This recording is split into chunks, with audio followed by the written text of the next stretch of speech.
Hello, hello. Ha. What's up? Gang, gang, in justice we trust. Hell yeah. So, last time, we learned a lot. What the fuck was that? What the fuck was that? Also, yesterday, I had like this realization that, holy shit, I'm having surgery on Friday. Or, I say surgery, but it's like nothing major. It's just like local anesthesia or whatever. Last time was a while, right? Yeah, that was amazing. I love that so much. That was so great. But yeah, I'm getting my eyelid fixed tomorrow. That's scary. I'm gonna ask my mom if we can drop by a place called Neo Tokyo in Oslo. Because they have Japanese snacks and stuff, or Asian snacks in general, I guess, there. And I just wanna look at what they have, really. See if I can find anything. And treat myself. I feel like I will be just serving of it after having gone through such a major procedure. It's not a fucking major procedure. They're literally just gonna be cutting in my eyelid. Snacks is necessary after surgery. Yes, I feel so. I feel so. So, I am excited to see what the result of the surgery is gonna be like, though. Because it's just bothered me because the right eyelid, which is the one I'm getting fixed, has always been like hanging down lower than the other. I think I've talked about this before, but basically, when I was born, just like some of the muscles didn't want to work, and because they didn't want to work, like the nerve endings or whatever just went, you know what, we don't need nerve endings there, so we're just like not gonna do anything. So because they weren't used, they just became dormant. Or not dormant, actually, they just died straight up. I'm never gonna get them back. So I'm just gonna lift the eyelid a little bit. So that one eye doesn't look more... They just pieced out, yeah, so that one eye doesn't look more droopy than the other, pretty much. Because it's just been bothering me for a while. I got, the offer when I was younger, but I was too scared at that time, so I was just like, no, it's fine. I don't need that. And now I'm like, God fucking damn it, you should've just went for it.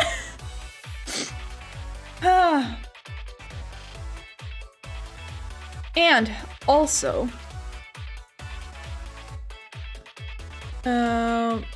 tomorrow marks the day that the winners of this lottery I joined get contacted, pretty much. It's not like a major thing. It was just with the Johnny West's new album, they had like this lottery to win like hats. And someone was kind enough to give me their code because mine wouldn't have arrived in time for the deadline. So I joined that, and now we'll just have to wait and see. Yeah, I think it's only like 777 per hat. And then was like, last night I was thinking, God damn it, I should have went for the yellow one. No one wants his stuff. Like literally, you go to like certain shops, like secondhand shops in Japan, and you buy like Johnny West stuff, like old merchant stuff, and pictures. You get like some of his stuff for free because they just want to get rid of it. It's like, this poor guy. I feel so sorry for him. But yeah, I guess it'd be like that. Anyways, how was your day?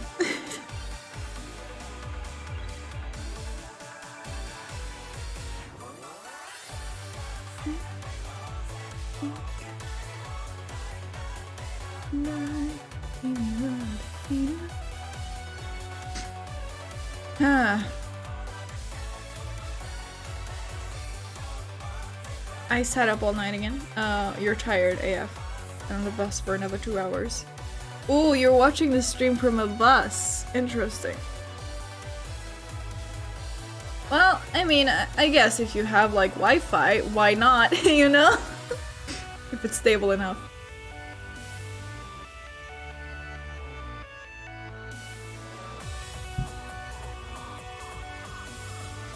And it might help you like keep your mind up on things.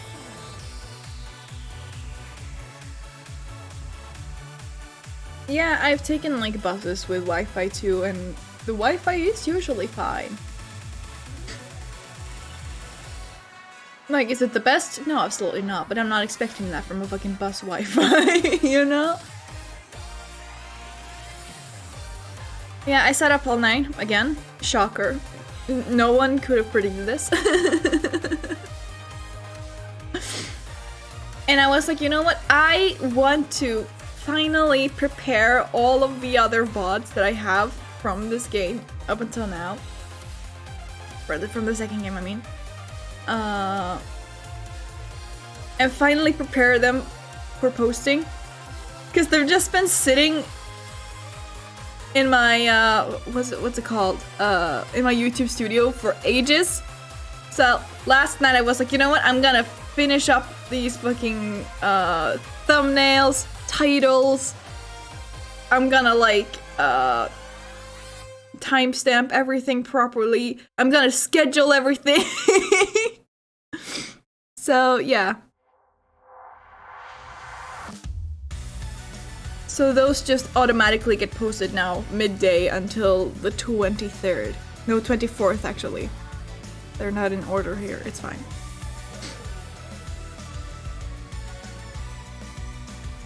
I was struggling so hard with the titles.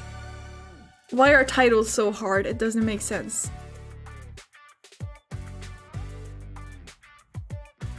That is impressively done. No, it isn't. It really isn't, because I just put it off for so long. And I was also watching like Call Me Kevin VOD from like almost a year ago, where he was playing Resident Evil Village, and like 30 minutes into that, I for whatever reason went and watched my VOD of Taiko no Tatsujin. I don't know why. And I watched that for like I don't know, like 30 minutes. and then I finally went back and picked up some speed, and I got there in the end. I think I finished at like 10 a.m. Fucking the Resident Big 2 is evil. Yes, exactly. That one. Because I've been having just clips from his streams in my YouTube recommended recently. And I was like, you know what? I never watched him play that, so I'm gonna do that. Even though I've already watched people play it like 3 times. I watched like 3 people play it already. And I'm just like, no, one more.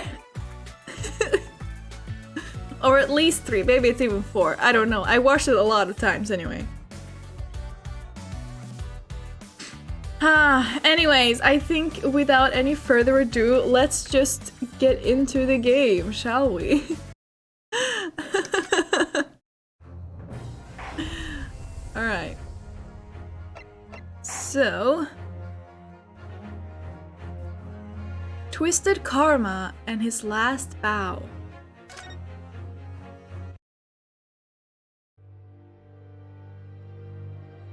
It was indeed a most bizarre incident born of a curious advertisement and a commonplace killing at the edge of town. Pipe in hand, Sholmes looked down at the Ah, for fuck's sake, are you kidding? Well, it's fine. thick, rolling fog outside our window. I wonder exactly how many mysteries are out there, hidden within this bed of fog. No, actually, you know what? Just skip it. God damn it.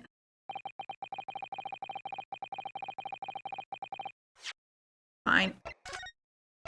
Don't save. Yes. I fucked up. I thought I fixed that. subtitles? Because I was looking for thumbnails, for screenshots. Screenshots for thumbnails. I think I'm gonna pull out my computer. The mobile screen is for ants. Yeah, sure thing. Okay, let's see. Let's try it one more time. And actually have subtitles this time.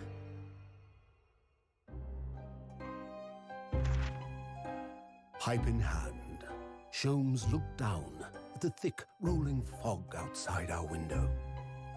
I wonder exactly how many mysteries are out there, hidden within this bed of fog, he said.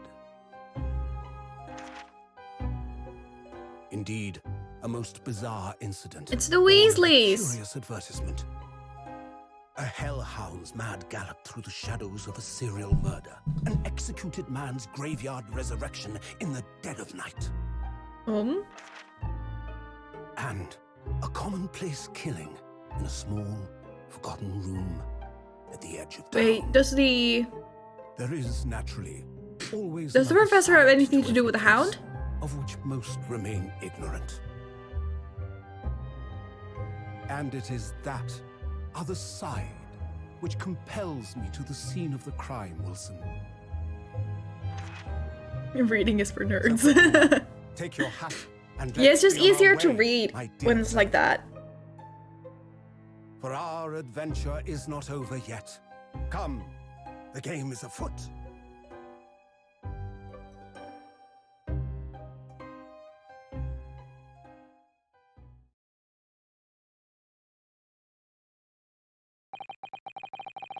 Eight days after that earth-shattering trial and Kazuma regaining his memory. They said that's how he killed people with a great big hound. Oh yeah! me just like finally connecting the two pieces, just like, oh, did he have a dog?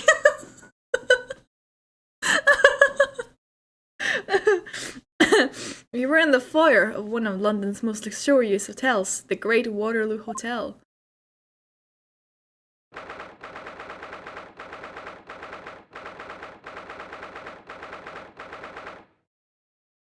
Resisting the urge to sing ABBA right now.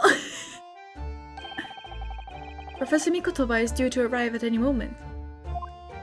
Oh, her father is arriving, yeah. Yes, I'm so glad we got here in time. Susato-san hasn't been the same since what happened. Not that I'm surprised. The truth about Kazuma-sama's father. Do you suppose my father knew that he was actually the mass murderer, the professor, you mean?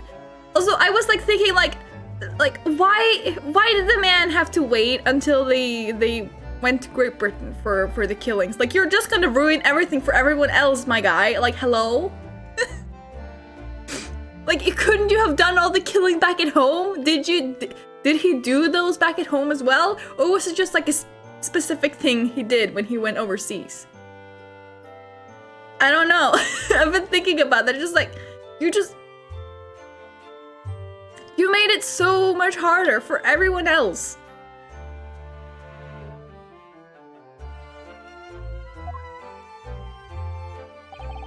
I knew that's what she was thinking about.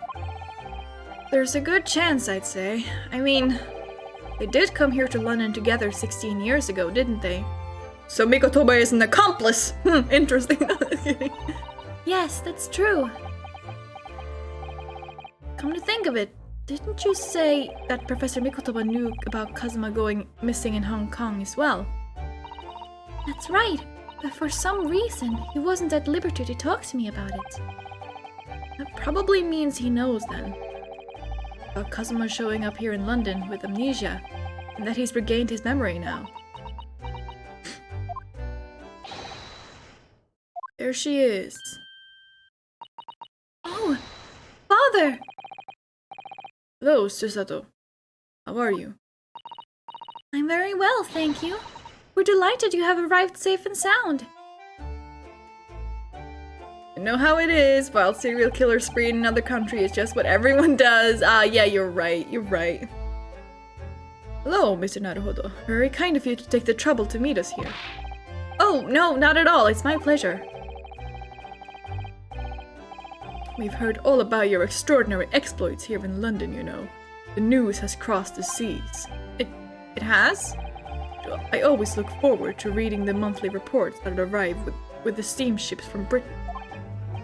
Oh, I see.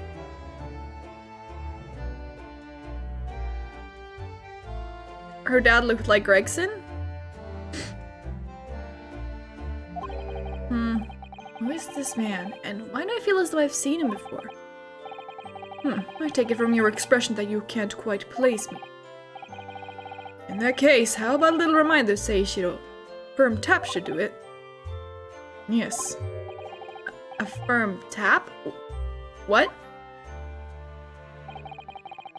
Here we go then. I hereby pronounce the defendant Ryunosuke Naruhodo guilty. Ah. Oh! You're...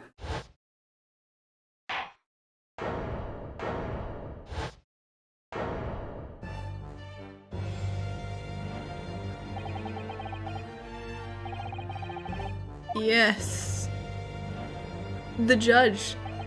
He looks so nice. He looks so friendly. Your Excellency.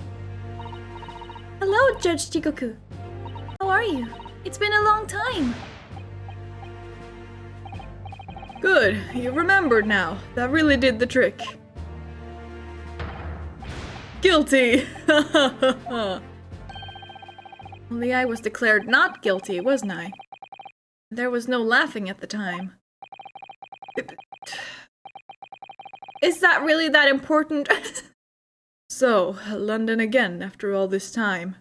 Hard to believe it's been 10 years. To be honest, I never thought I'd be back. Neither did I. I didn't imagine Japan would ever be invited to an international symposium like this. The judge looks different without his suit? Yeah, he really does. Though really, I doubt anyone did, to be honest. It's all thanks to you, isn't it, Seishiro? What are you talking about, Eugene? Of course, Judge Jigoku. You must complete the set. He's the other man who 16 years ago came to London with Kazuma's father and Professor Mikotoba. He's the third visiting scholar. The question now is Kazuma gonna follow in his father's footsteps? I'm sorry.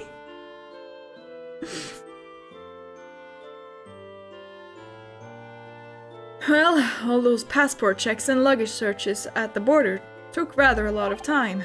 Must say, I'm very envious of your ministerial status. You didn't have to go through any of that, did you? Ah, I knew you were jealous. Sorry? Ministerial status? Yes, didn't you know? Seishiro here is also Japan's Minister of Foreign Affairs. It was his personal insistence that allowed you to take Kazuma's place here on the study tour. Guilty as charged. Oh, okay. Oh, well, thank you very much. He's really every bit as important as he looks. Ah, yes, now. Naruhodo. I received a telegram from Lord Strongheart yesterday. Oh, you did? It appears that some things came to light in a trial you were involved with 8 days ago. About what happened 10 years ago. That tragedy.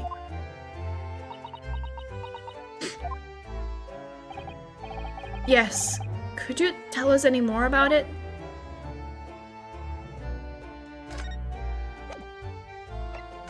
Can I examine?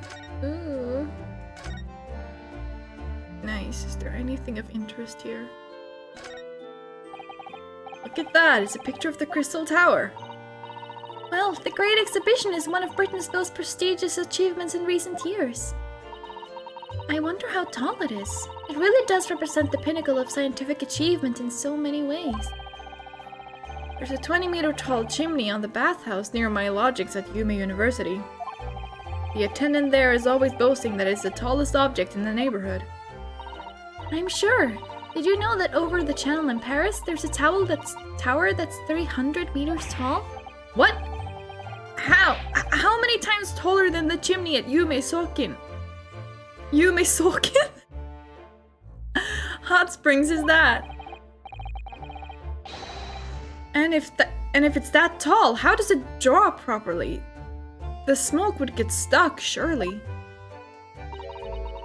I don't think it's that sort of tower, Mr. Naruhodo.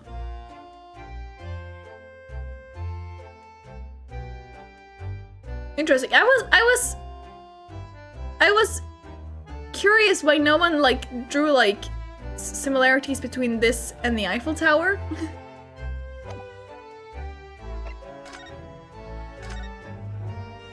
I guess they just don't know about it. So, how was the voyage here? Well, 50 days at sea is a long time by anyone's standards, but it wasn't as bad as when we first came 16 years ago. No, that's true. When I truly wondered if we wouldn't be... Then I truly wondered if we wouldn't be drifting in the vast ocean for the rest of our lives. This time we followed the same route as you, so we were able to relax and enjoy the experience. So you stopped in France's beautiful capital, Paris? We did, yes, though only for one night. And yesterday evening we left the port of Dunkirk for Dover. Just in time for the symposium, in fact. It starts tomorrow. It's wonderful that you were invited to attend such an important international event. I'm very proud of you, Father. It's thanks to Seiichiro here. 16 years ago, he managed to ingratiate himself with Britain's Attorney General. I'm sure that's why he was invited, and I suppose you could say I'm something of an appendage by default. Depends on, the Eiffel Tower was completed 1889. Interesting.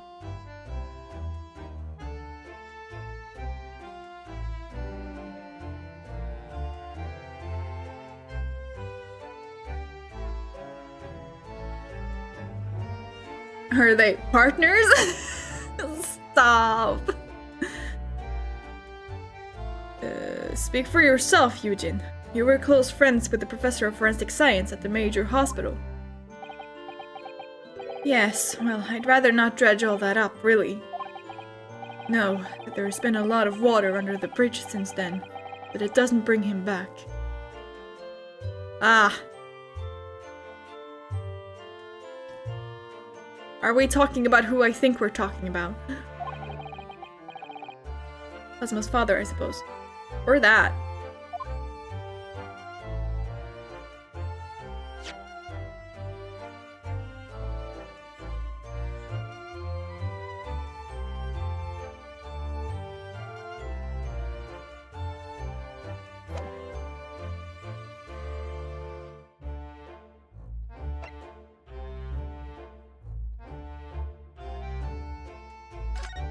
Cosmo's father, the professor, the killer who took the lives of 5 members of the British aristocracy, was actually Cosmo's father, wasn't he? That's correct. Genshin Asogi. Okay. Genshin. Stop! Stop! Why is his name Genshin? You knew, I presume, Father.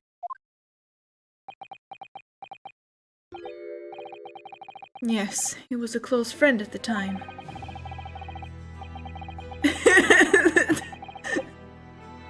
Did he leave a Genshin impact? Stop!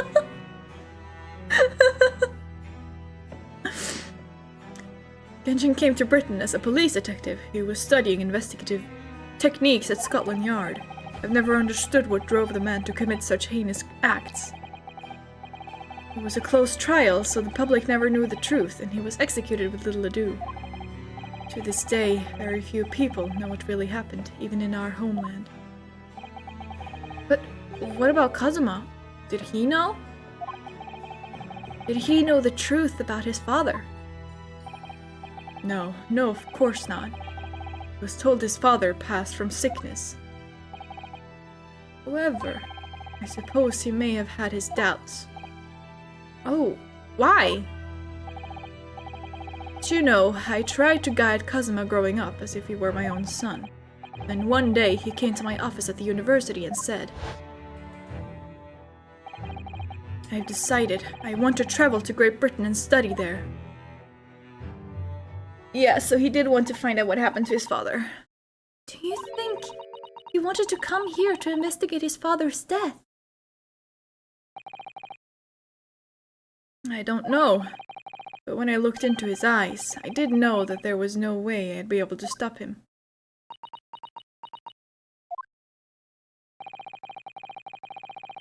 Something else came to light in that trial the other day, actually. Hold on, I'm cold. Let me just go and... or finish what he started. That would be something. Anyways, hold on. I just gotta go and get a blanket. I'm cold.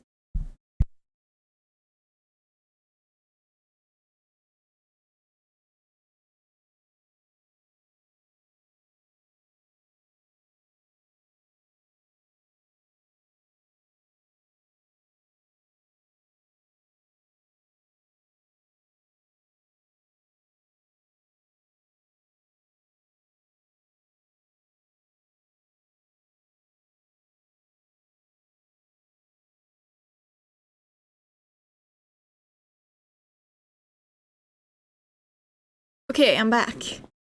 And I got a blanket now. Warm, warm blanket. What? Well, having disappeared in Hong Kong and been missing for almost a year, Kazuma's since turned up here in London, working as the apprentice of Lord Van Zieks. Oh, he did not know that. It's news to us. So, Lord Strongheart's telegram neglected to mention that part then.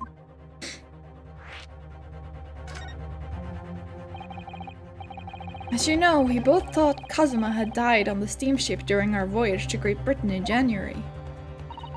But he didn't die. He's alive. As you knew, didn't you, Father? In actual fact, no. What I did know is that when your ship docked in Hong Kong, he mysteriously vanished. We sent a team of investigators to Hong Kong to try to ascertain what had happened, but to no avail. But he's still alive, and here in London, you say? I never dared to even dream it. Why on earth did the young man not make contact? The government and the police have been chasing clues God damn it, why am I so burpy? Fruitlessly for months now. Was Kazuma hiding in the closet all this time? Well, it seems that he was suffering from amnesia. Amnesia? When we first came across him again here in London, we didn't know who either of us were. I see. He only regained his memory 8 days ago.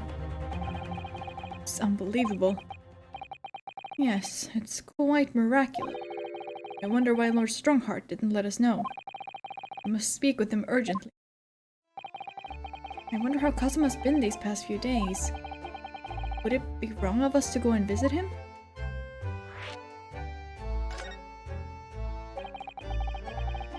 Began 16 years ago now. It's a distant memory, really. It was Yujin here, Genshin Asogi, and myself. We were the original 3.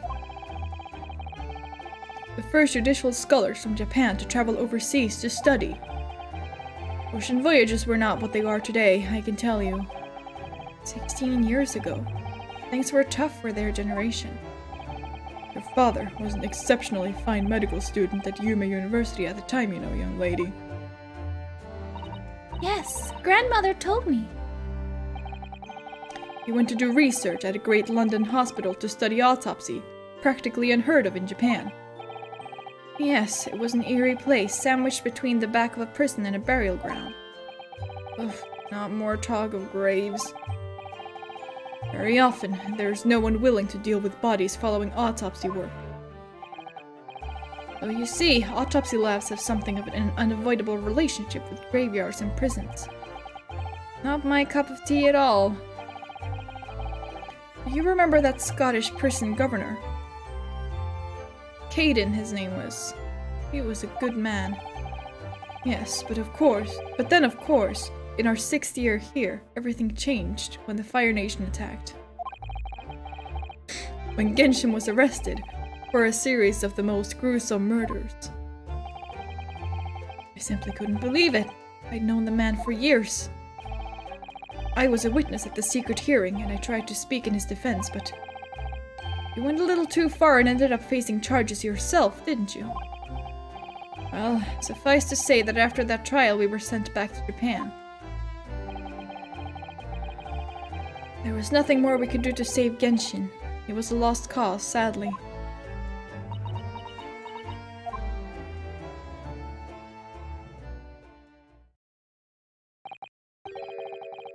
Well, if you'll excuse us now. Yes, I'd like to get this trunk up to my room as soon as possible. Oh, I'm so sorry. I shouldn't have held you up here for so long. I'll call for the porter then. Just wait here. Chisato-san's gone off on a run. At a run. I'd like to stay and talk more, but I do have various preparations to make for tomorrow. Yes, of course. It must be a big responsibility representing our entire country. I wish you the best of luck. Naruhodo. They still try to help their friend. Yeah, that's so sweet. I hope you'll keep an eye on Susato for me. Keep looking after her as you obviously have been. No, I mean, if anyone's looking after anyone, it's her looking after me. Well, I do appreciate you being there for her, after all. I've been a miserable father to her. I've thoroughly let her down. Sorry? What do you mean? I forgot to wear my glasses! I just realized. Oh.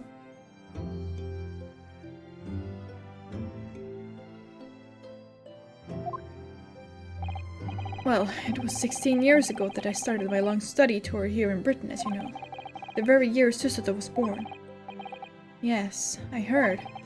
The birth of my daughter was the most joyous event of my life, but... well, sadly, it was accompanied by the most tragic event of my life, too. Oh. Yes, Susato-san hinted at something like that.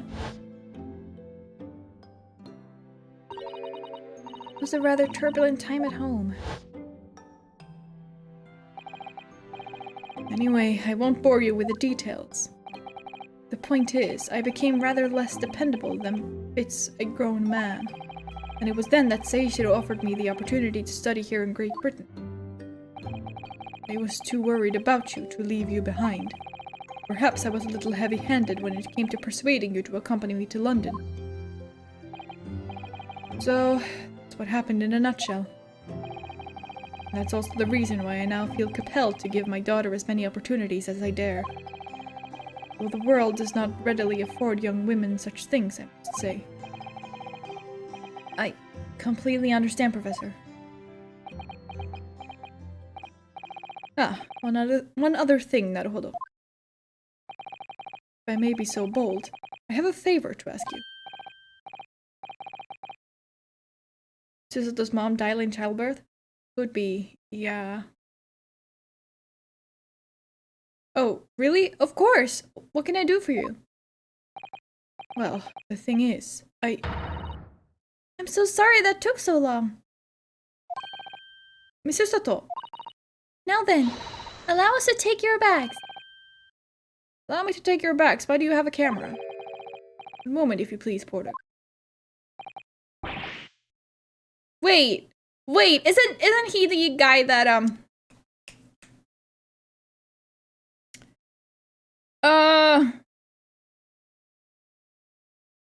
from the McCrispy case? Isn't he the one that was driving?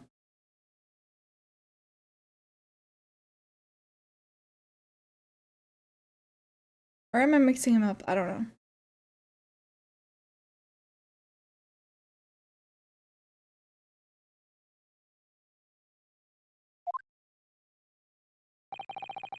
Machine around your neck.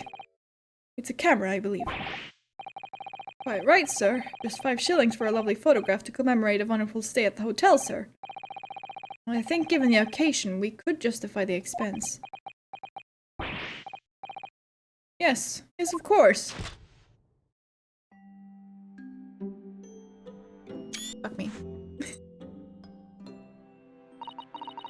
I'd like to thank you for coming with me, Mr. Naruto.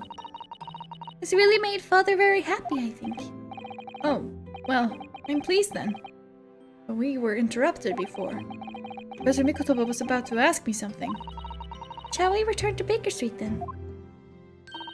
I expect Iris will have some delicious tea waiting for us. Yes, let's go. I'm getting more and more anxious about Kazuma though. Perhaps I'll try to meet with Lord Strongheart later and ask after him.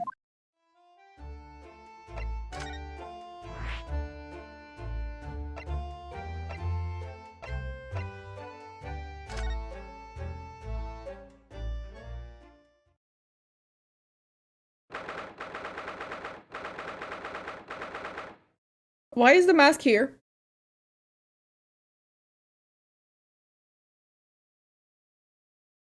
I went through a tunnel, but that porter looked a lot like that jury member from the McCrispy case. Yeah, hold on. Let me just go to court records here and look at character. And see if he's here. I think he... no, Beppo is the driver of the omnibus. Okay, never mind. So yeah, I think he was the jury member, yeah. Like, there are more here. I can't see him in the roster of the characters there anyway. It's fine.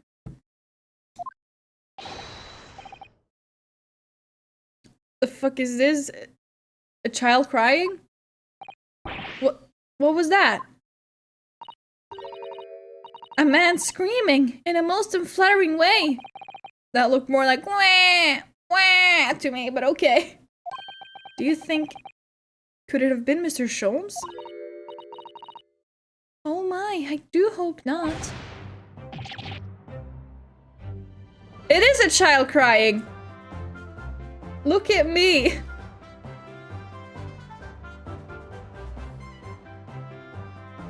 Who are these characters? Weasleys. Interesting. The mask looks like the mask from a horrible boss in Zelda Wind Waker, and it makes me so angry seeing it. I don't do it anymore. Mon ami, mon ami.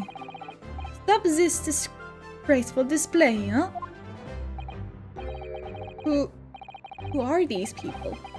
Look at their hair, it's bright red. So, the Weasleys, but if they were French? I think it must be clients of Mr. Sholmes. Right, you two, you're coming with me now. Down to the clink. Not in prison, it is dark and damp, and I don't like it. Both? The darkness. It is my friend. I am not scared. You were always scared of the dark. Shut your mouth, you idiot.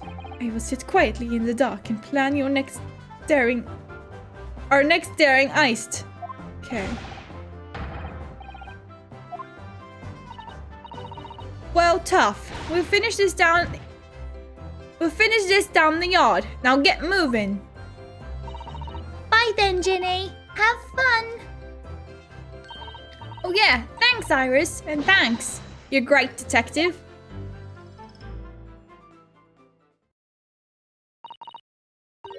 Gina makes a fine detective herself, doesn't she? Oh, Susie and Bruno. Hello, Iris. We're home. Well, did you find your daddy? Yes, we arrived at the hotel just before he and his friend. Oh, well that's great news. I hope I'll get to see my daddy again soon. About that.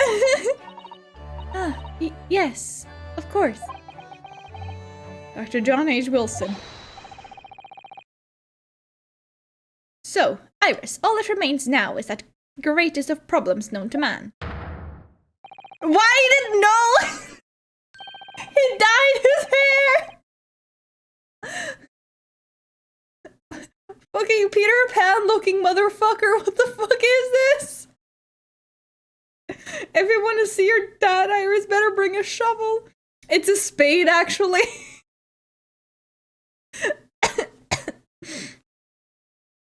My eyes. But before we concern ourselves with that, I believe some tea is in order, don't you, my dear fellows?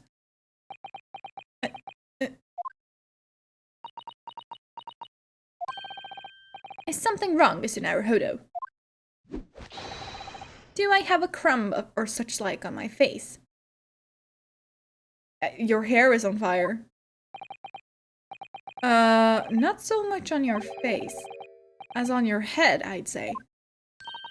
Come along then, everyone. Brew the lovely special blend. Time for tea. Whatever is going on here today? In that case, let us sit and drink now. For I am, in fact, expecting a guest later today.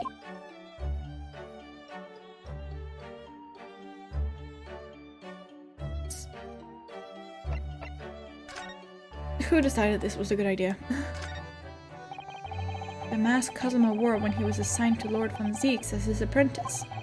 When he cast it aside after the trial the other day, I just sort of picked it up. Of course you did. How are they shocked about the red hair but seem fine with Iris's pink hair? I guess it's because it's supposed to be like strawberry blonde or something. They're usually like pinkish. We ought to give it to him, I suppose. But he has his memory back now, doesn't he? And I can't help feeling he might turn around and tell me coldly to wear it myself. But isn't he your best friend?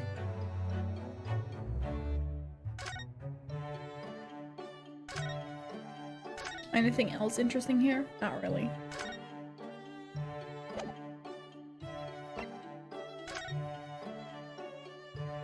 The lie you told. Oof. Mr. Sholmes, who were the two gentlemen that were here before? Are they both guys? I don't have them here anyway. Oh, just a pair of petty criminals. Nothing of significance. Of course, they have to make a living somehow. And when the mood takes me, I am willing to turn a blind eye to all manner of infraction. When the mood takes you? All manner of infractions? But when such fellows set their sights on Mr. Herlock Sholmes, well, that's when their luck runs out. Oh my, you were the target of a crime, Mr. Sholmes. But I quickly devised a plan to entrap them and deliver them to our young detective ally. You should have asked Grexy to come too. We could have had an arresting tea party. I did send word, but no answer was forthcoming. Yeah, I wonder why. The man is consummately in the wrong place at the wrong time. There's a word for it, I'm sure. Aha! I have it! A bungler! That's the word. It's a good job he's not here to hear you say that. Was there not a sea of red-haired people in the intro? Yeah, there was, and I said there were Weasleys. So those redheads have been up to no good. Wonder what the men did.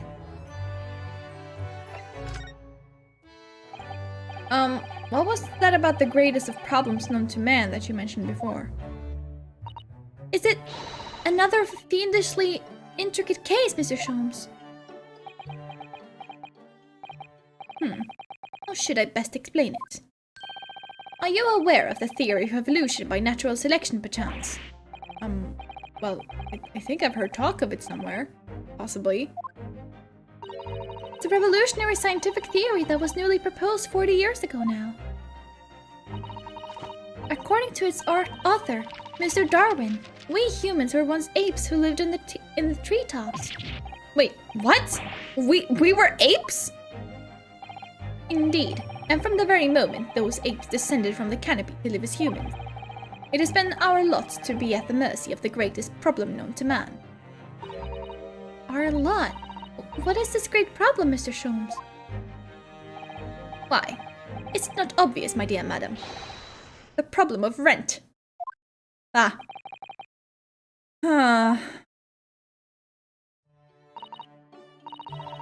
But did you not receive a rather large sum of money from Madame Tisbel's only the other day? A large sum.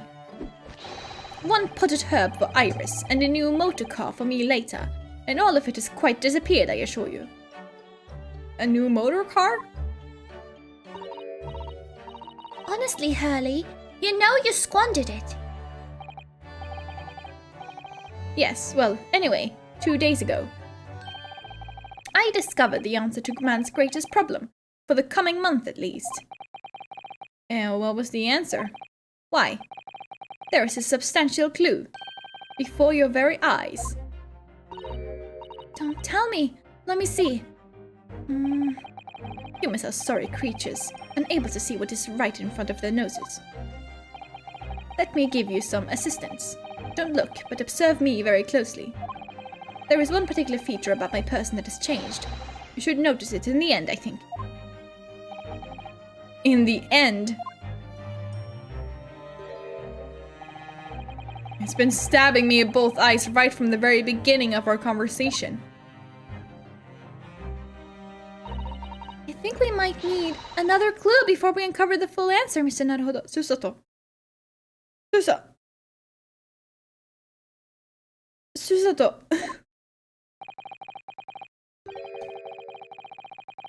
Thanks for the hint. I'll be tearing my hair out if this charade goes on much longer.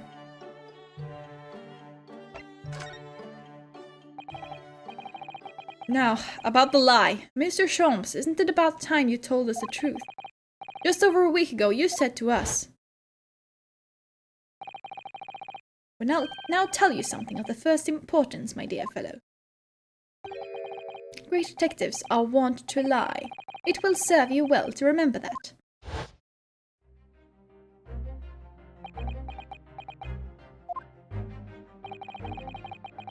That case aboard the SS Buria in January. Cosmo wasn't killed, and you knew he wasn't dead at the time. So what was really going on? The fellow was unconscious for a very long time. If he hadn't regained consciousness when he did, his life would have been in mortal peril. Of course, a side effect of the prolonged comatose state was amnesia, as you now know. It was a simple enough task to silence the crew. But how? After they'd carried him out of the cabin, I assembled them in the lobby area. Then I made them swear to leave him unconscious and have him unlaid from the ship in Hong Kong as a murdered corpse. Oh, horrible. It was necessary to find some material with which to persuade the crewmen to keep their word, of course. But why? Why do it in the first place? I will be at liberty to elaborate in due course. But for the time being, I would like to reassure you. I didn't foresee subsequent events. What events? His disappearance in Hong Kong. Oh! I believe I may have made a gross error of judgment. Mr. Sholmes. Okay, you explained how. You still didn't explain why.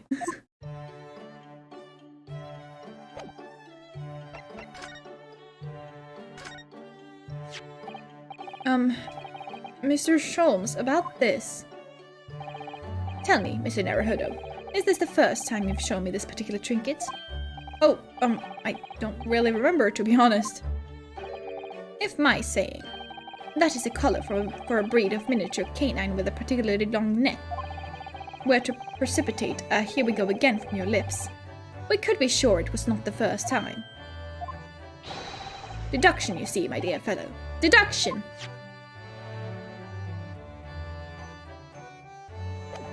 Well.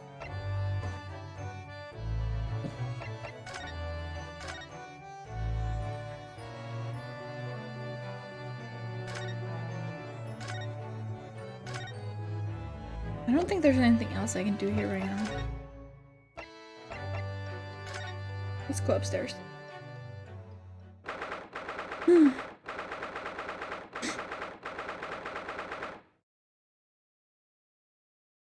Why is it always on the defense to establish a motive, even outside of the courtroom? You're right, you're right.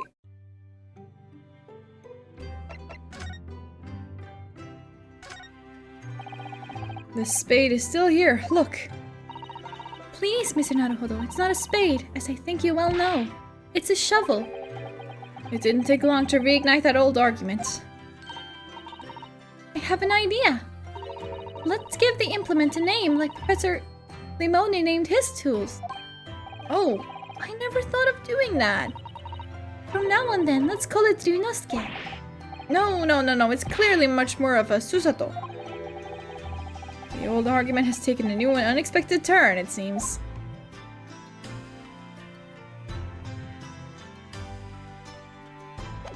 Well.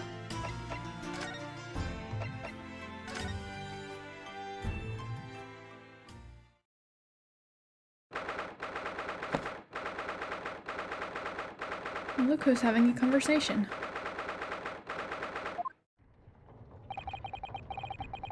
It's a final draft of the opening address for tomorrow's proceeding. I've supplemented your original with the figures you asked for from the yard. I see. Excellent work. Thank you. You're welcome, my lord. What's Lord Van Ziek's doing here? A spade is shorter and has a flat blade, while the shovel is longer, angled, and its blade is curved into more of a scoop. Interesting.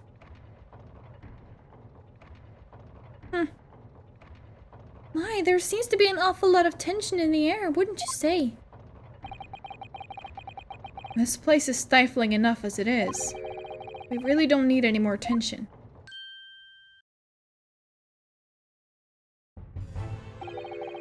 My apologies, I didn't notice you come in.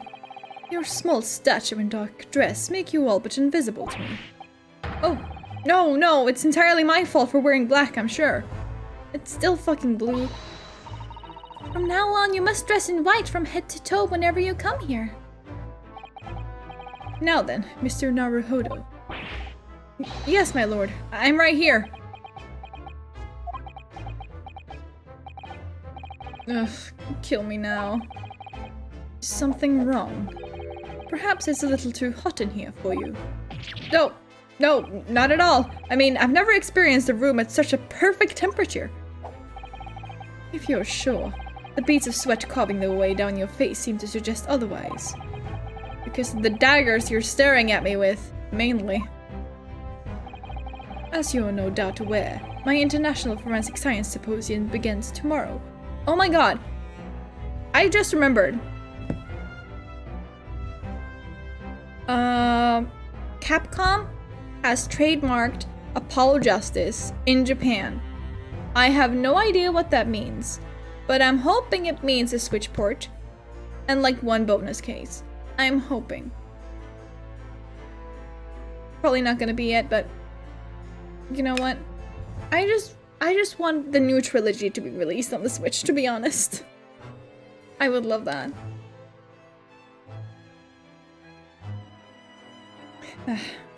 That would be cool. It would. I mean, I would also love, like, just an entire new Ace Attorney game. But I don't know how likely that is.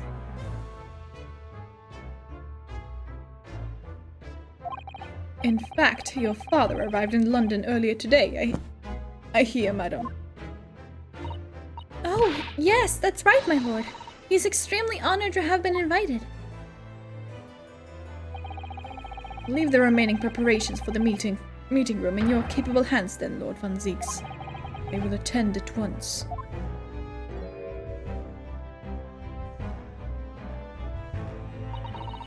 He gave you a very cold stare as he left, didn't he? I know, but I haven't done anything. Have I? These past few days, my feet have barely touched the ground, I must say. That side eye he gave you, yeah, that was some real just like, okay. My dedicated right hand of many years was recently put out of action in spectacular fashion. Oh, I'm sorry to hear that. Is your left hand still of service? Ryunosuke! Mr. Naruhodo! He's talking about Dr. Said! Ah! Of course.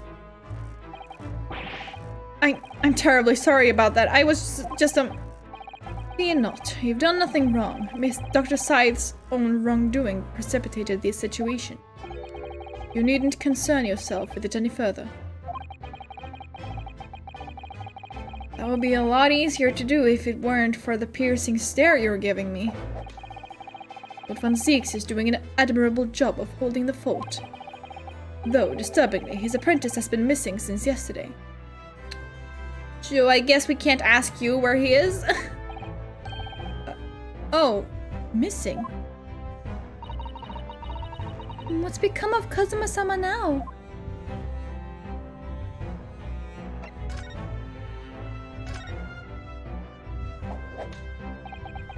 Not long ago, visitor numbers to the Great Exhibition exceeded 30 million. 30 million? Are there even that many people in the world? As a comparison, Mr. Naruhodo, the population of the Imperial capital Tokyo is 2 million. I will be opening the International Forensic Science Symposium in the exhibit's main auditorium. This event has been 2 years in the making. 2 years of preparations and negotiations with other countries. It sounds like a tremendous achievement. Congratulations. The 20th century will see the wholesale adoption of forensic investigation techniques, and cooperation between policing organizations around the globe will be essential. Which is why this landmark first symposium had to be hosted here, at the heart of our great British Empire, in order that Scotland Yard can become the leading investigative organization in the New World. He's the same as ever, I see. The passion of his is quite something.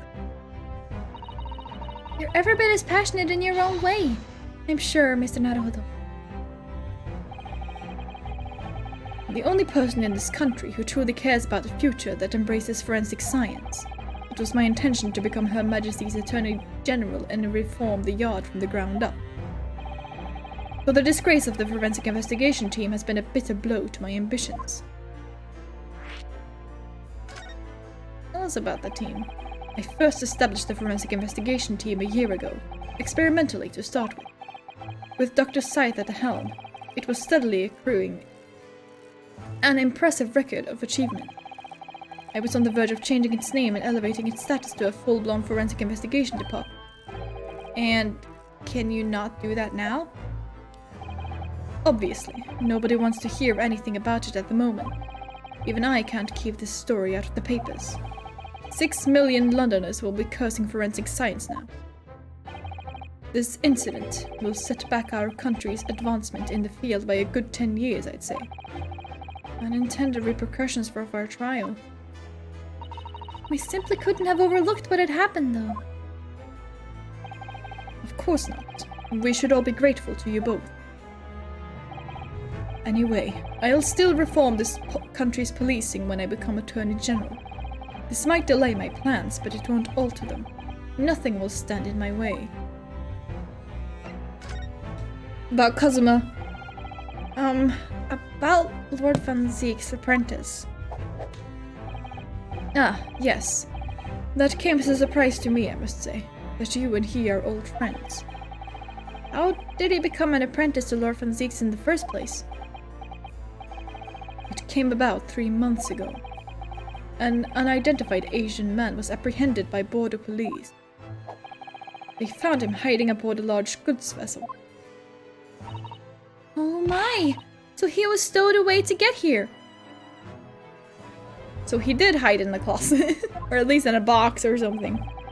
He had no papers to identify him, no passport, and he was suffering from amnesia too. Other than the fact that he was clearly of Eastern descent, there were no clues as to who he was. So I decided to assign him to Lord Van Zieks. That way I could keep an eye on him. Then, why the mask? I didn't want to burden Lord Van Zieks with tiresome explanations about why he had an Eastern apprentice. Oh, okay, yeah, okay, things are adding up a bit. Because it would be so much easier to explain why he was wearing a mask? Because he was Asian, you idiot. He's proven to be a great help to Lord Van Zieks. I have high hopes for his future. By the way, do you know where he's gone? No idea, but I believe he's left London for the time being. No! No. I take it you also didn't know that the man's father was one of our country's most infamous criminals, I mean. GINA Sogi.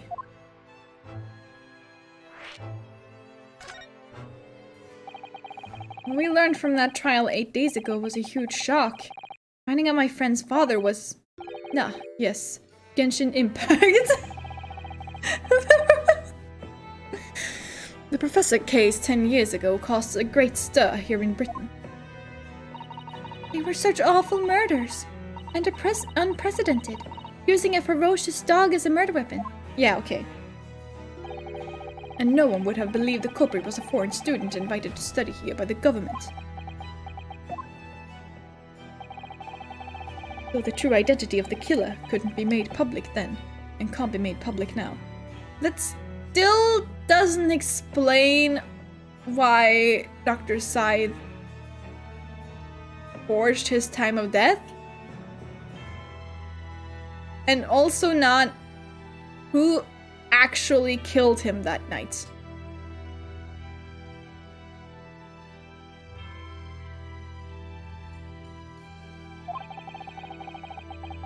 Nobody in your country knows it was him, and neither do the citizens of London. The main motivation was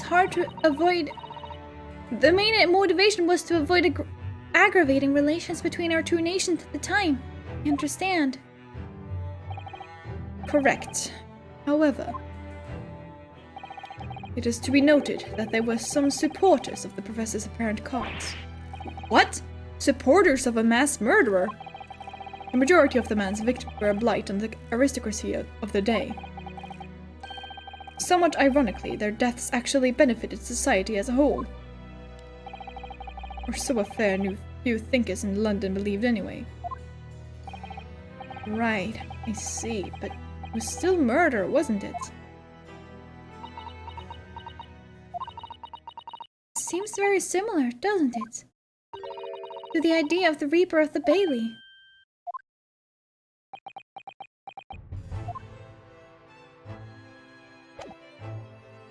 Eat the rich?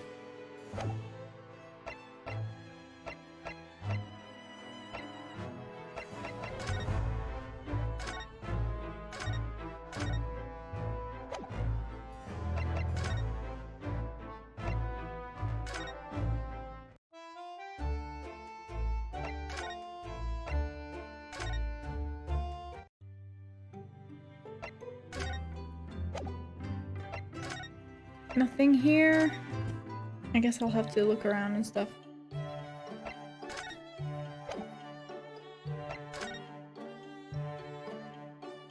Newspaper. This looks like last week's edition. What's the article circled in red ink there? It's in an advertisement column. It says, "To the Red-Headed League." The Red-Headed League? What's that? I don't know. I've never heard of it before, but... It's something on my face. Clearly this has something to do with that lively hair. How did he dye his hair like bright red? That's what I want to know.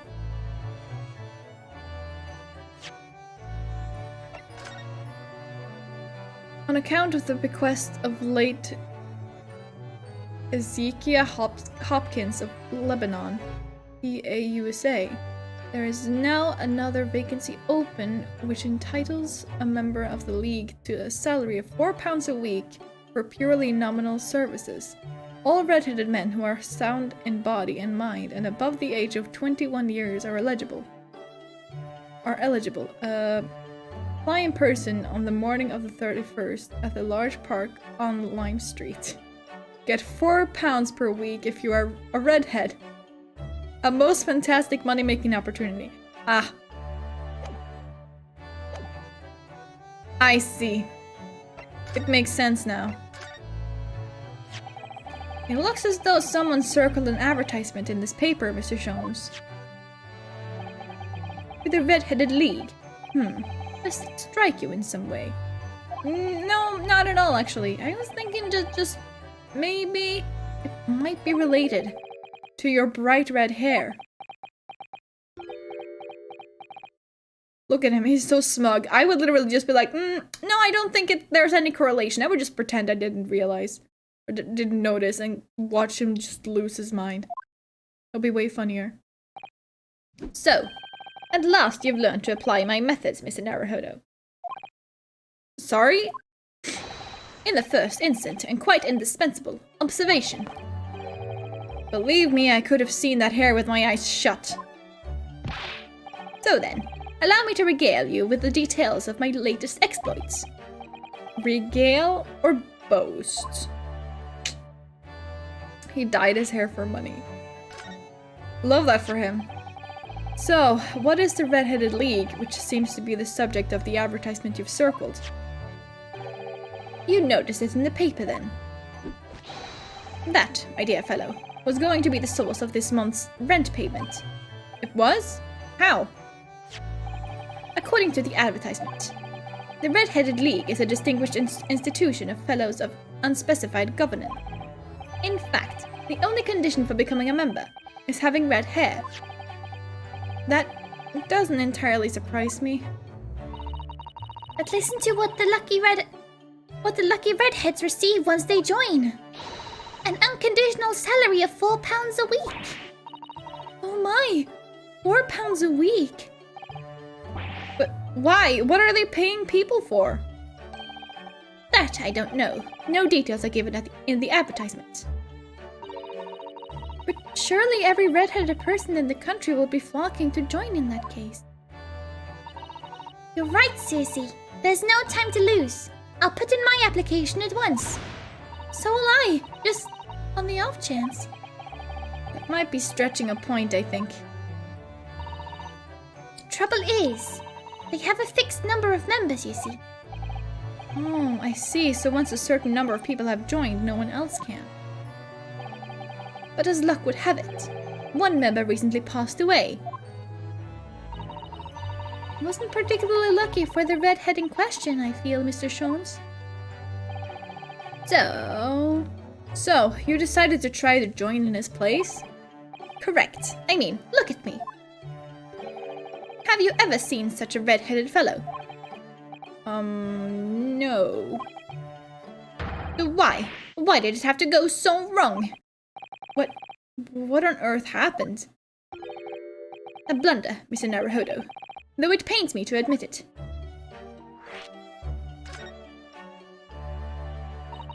What did you actually do to your hair, Mr. Jones? I'm glad you asked. I'm glad you asked, Mr. Sato. What you see atop my head is neither dyed nor a hairpiece. I changed the color of my hair overnight. By the wonders of chemistry.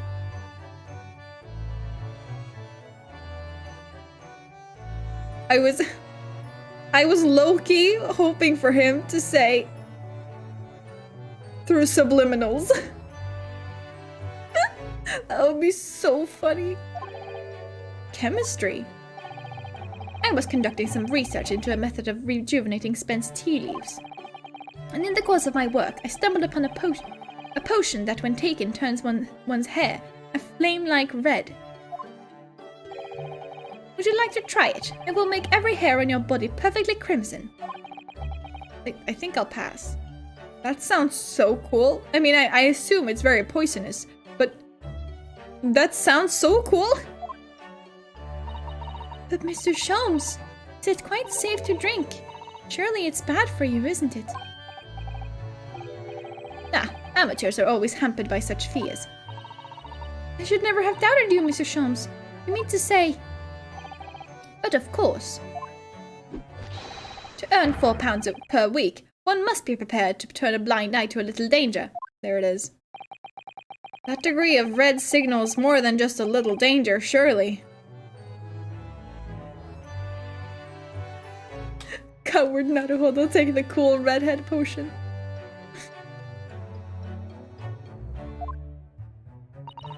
So anyway, Hurley left full of confidence yesterday with his new red hair.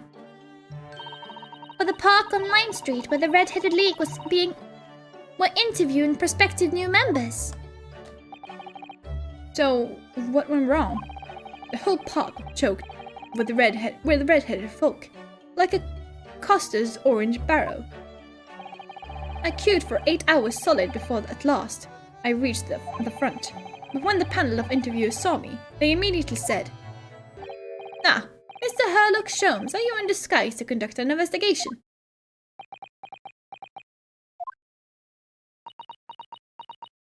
Of course they would recognize you. So naturally, I had no choice but to reply, "Shh, don't give me away." After which I could do little else but turn and leave. And this morning, when I looked in the mirror, irritation stirred within me. So I turned that pair into the police. Oh dear, what a disaster for Hurley and those two redheads.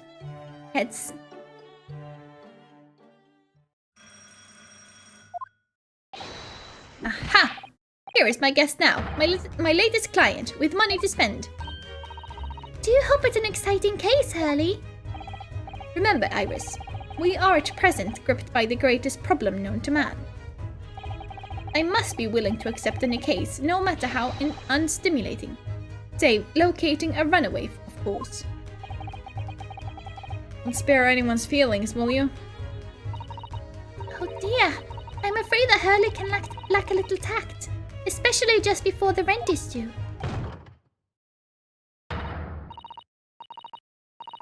It's you! Mr. Sholmes, Mr. Herlock Sholmes, please, oh please. Please find my husband, he's run away.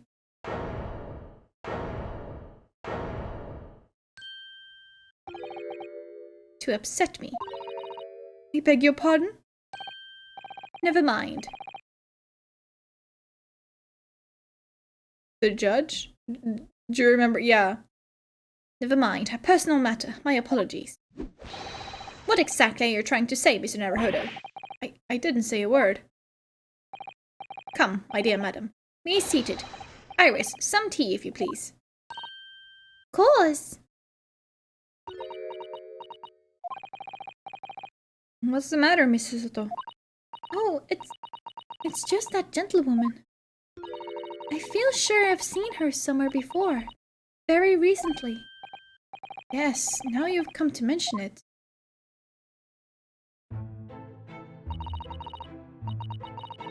Her name is Evie. As I explained earlier, my name is Evie Vigil. I implore you to take the case, sir. Money is no object. Simply name your figure. Money and wealth are of little consequence to me, madam. You were literally crying about rent like 5 minutes ago. Shut up. Being offered a case to solve is reward enough. Oh, Mr. Sholmes, you are the picture of benevolence. I will of course make a mental note of your offer, however, for contingent reasons. I trust you will remember your words also. If I might inquire, sir. This gentleman and lady would be... Oh, me? What I am about to tell you, I should like to communicate in the strictest confidence, you understand. Ah, these are my friends. I assure you, you may say before this pair anything which you may say to me. Ah, I see. I can vouch for the gentleman personally, after all. He's hard of hearing. Why did I ever get my hopes up?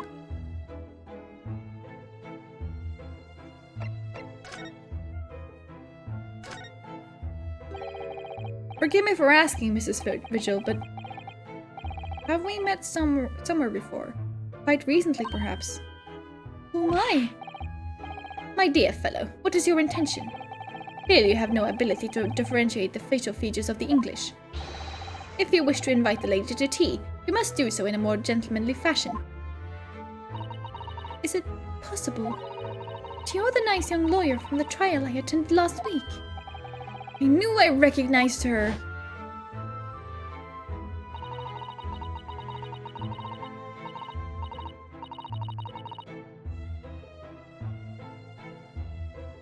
Thank you for reminding us of this line in particular.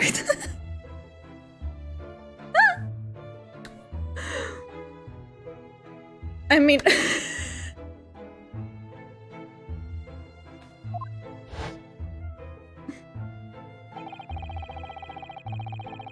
Oy. I didn't quite recognize her because she's acting so differently now. It must be very difficult for you as a lawyer. Being hard of hearing, I mean. Pardon? Oh, dear. I'm so sorry. Don't worry if you can't hear. It was frippery, really. Nothing more. We are reminded of that line and then find out her husband is missing. Yeah. Now look at what you've started, Mr. Sholmes. Thank you very much. I believe it would be prudent for you to sit quietly in the corner. Yes.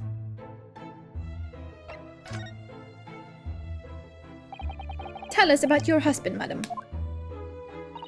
Mr. Vigil, my daily, is 40 years of age. I have a photograph here.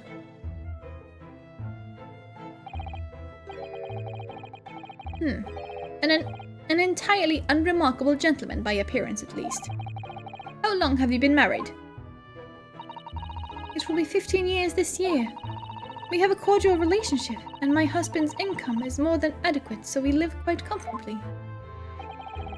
As it would appear. I need only look at you to know these things.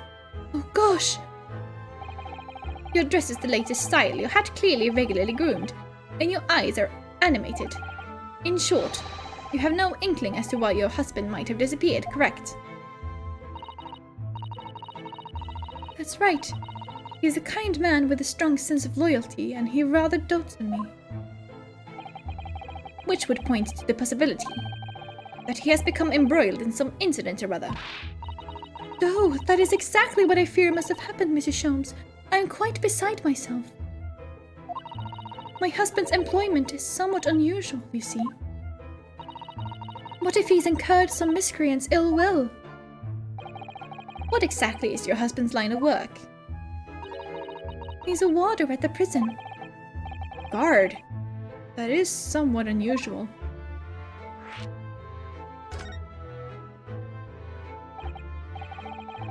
So, your husband is a prison warder?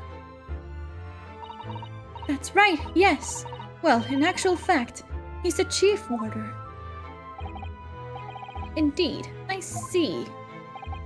Well, chief prison warder certainly qualifies as something of a specialist occupation. Yes, it does indeed. My poor husband must prepare those dreadful punishments and see that they're carried out. Dreadful punishments? Does she mean capital punishments? And at such times he must occasionally spend a night or two at the prison dormitory. But for that extra responsibility he is remunerated more handsomely than the other warders. Of course, we make no mention of my husband's work to the neighbors. Yes, I believe your prudence is justified. Tell me, at what prison is your husband engaged? Barclay Prison, Mr. Sholmes. Really? Barclay? Oh, a fine establishment. If I'm not mistaken, there is a large cemetery just behind it. Barclay, you say? Yes, that's correct. Lowgate Cemetery. No. Lowgate Cemetery? The very place we were discussing in court. That's unbelievable. Unbelievable, my dear fellow, and yet undeniable. Sorry, Mr. Sholmes. I'm afraid you've lost me. Ah, pay no heed, madam. Pay no heed. A private matter. Was he perhaps the warden in charge of the professor's execution? Ooh. This can't really be a coincidence, can it?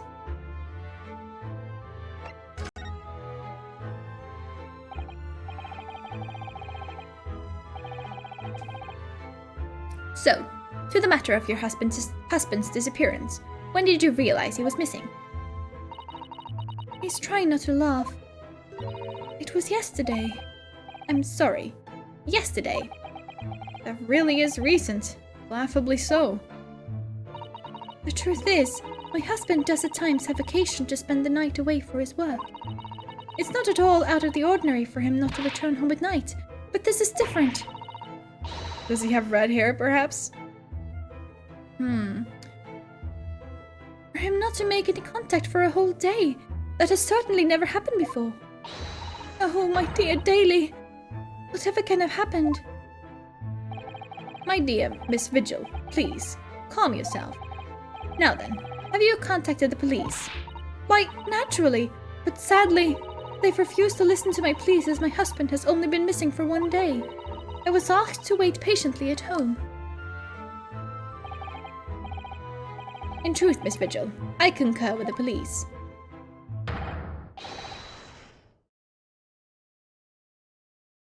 However, let us not be hasty. I see no reason why we should not engage my deductive powers to track your husband down anyway. Oh, thank you, Mr. Sholmes.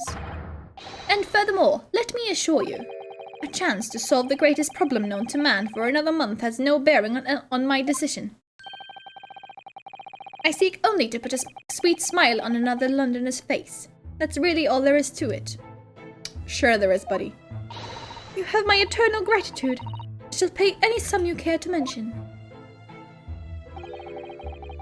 You seek only to put this sweet's rent in your landlady's purse. That's all there is to it.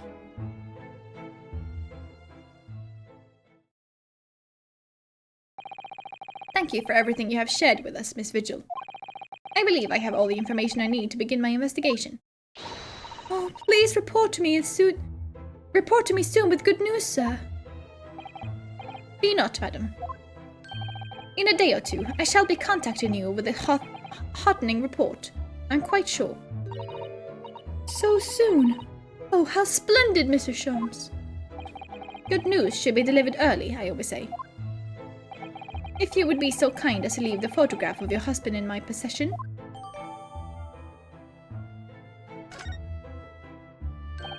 Thank you. Now, allow me to show you the door. Can't thank you enough, Mr. Sholmes. You've been simply marvelous.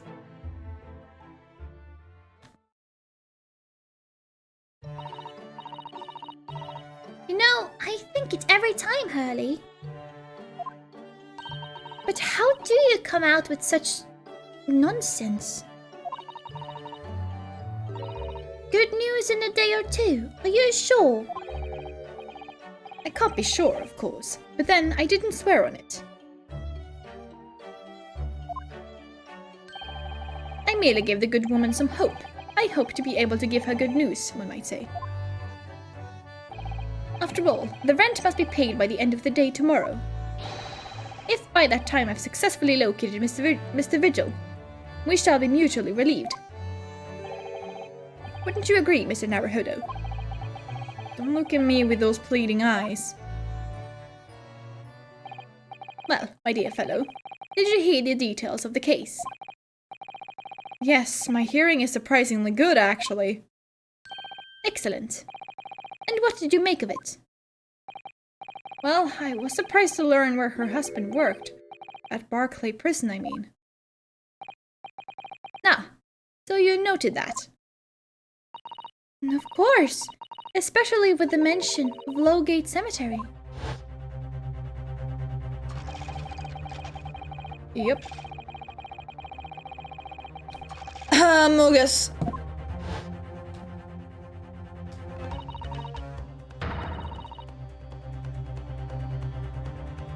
Barclay Prison prison is where that notorious man was incarcerated. The professor. And now a warder from the prison has mysteriously disappeared, it would seem. It's all very peculiar. Indeed. But nothing you can't handle, I'm quite certain, Mr. Naruhodo. Sorry? Run along to the prison and see what you can glean. Would you? It's the prison governor you want. No doubt the man is equally worried. But aren't you going to go yourself? Surely you needn't ask. I can't possibly be seen out with this hair.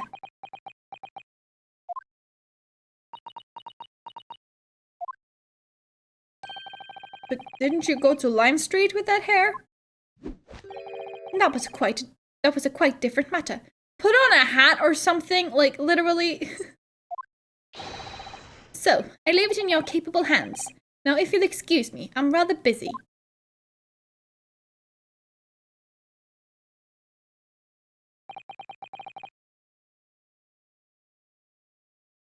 Of course you are.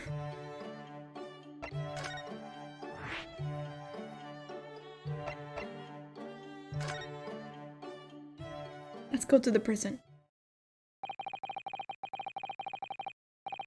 Barclay Prison is on the outskirts of London, backing onto a lonely burial ground. Its 4 high outer walls loomed quietly before us in the fog.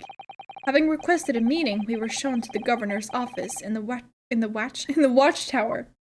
In the watch?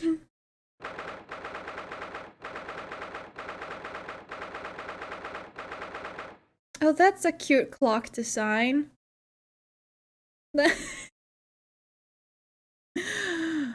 No, the bird! That better not be a live bird! Oh no, that's so sad. It can't even stretch its wings! Oh no!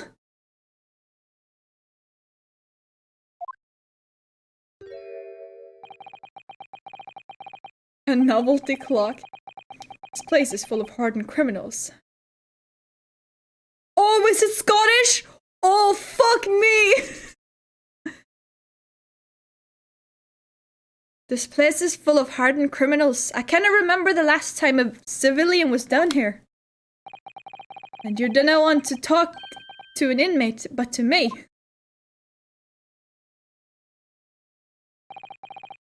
You ken who I am. Just channel your inner Shrek. I'm the governor, Barry Kaiden.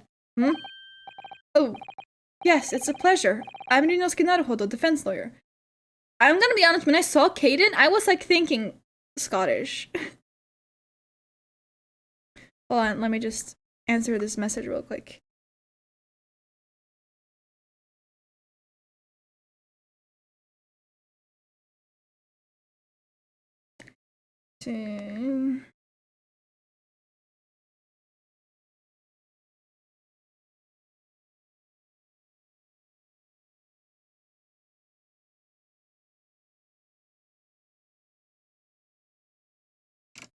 Okay.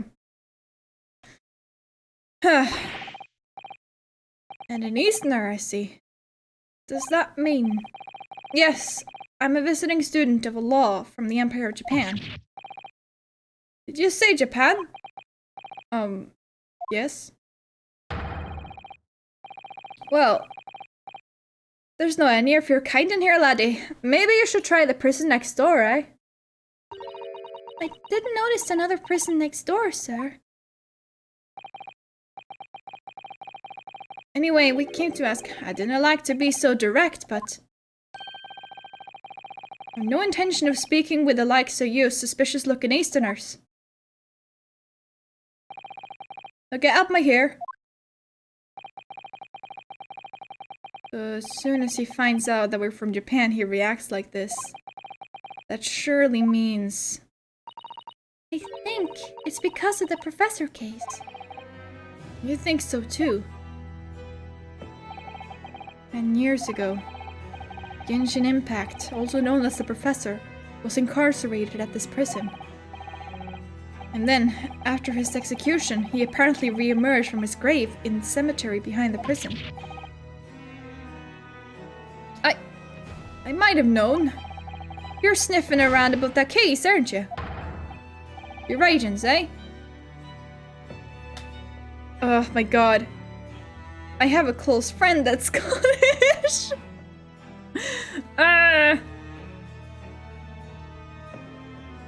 Part of the professor's great web, no doubt. No, not at all. We're just... Get gone with ya. Or I punch your lights out. We're going. Clearly the ghost of that killer still haunts this place. We're not going to get anywhere here. Unless we can somehow prove to this man that there's nothing suspicious about us. Governor Caden. What are you thinking, Mrs. Sato? I feel sure that name came up in conversation recently somewhere.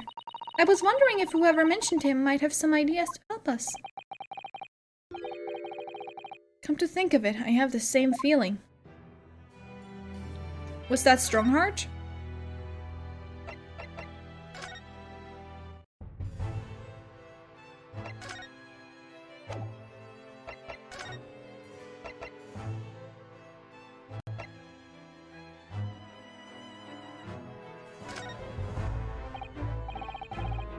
Nope, that doesn't work.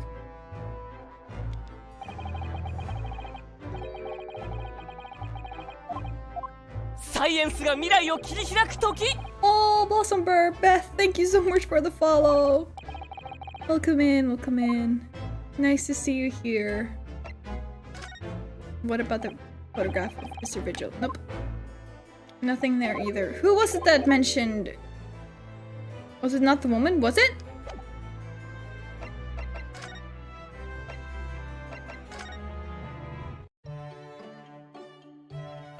But she isn't here.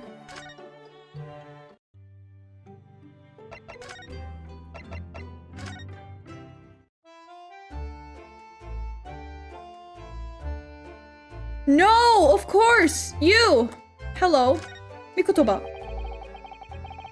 That's Professor Mikotoba over there. Ah, hello you two. I was just taking a moment to catch up on the world now that I'm unpacked. But where's Judge Jigoku? Yes, he's not the relaxing sort. He's taken himself off to pay his respects to the legal bigwigs. They only just arrived in the country today. Goodness, he is full of energy. Professor, you mentioned something before.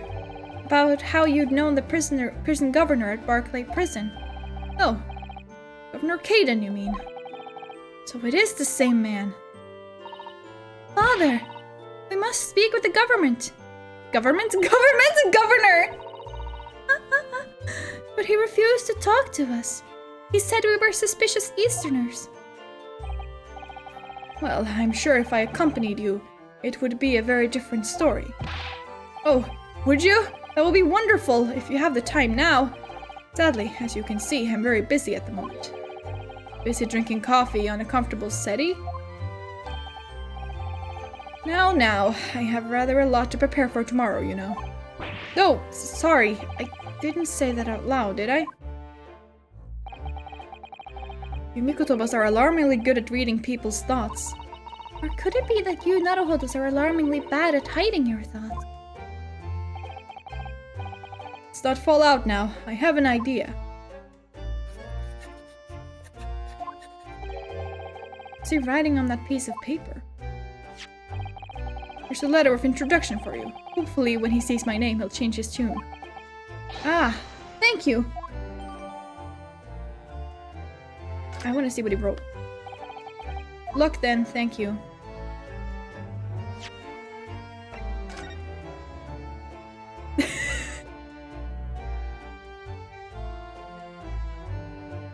Ah, yeah.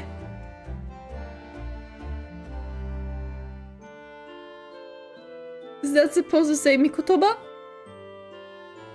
I know for a fact it doesn't say Yujin. Professor Mikotoba has wonderful handwriting, doesn't he? Depends on what you mean by wonderful. This dark-suited young man is not in the least bit untrustworthy.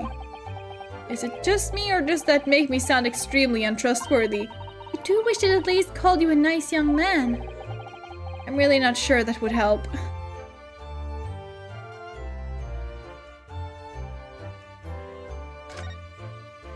That sounds super sus, yeah. Oh, it looks like this is some sort of steamship ticket. The SS Grouse. First class cabin. 001.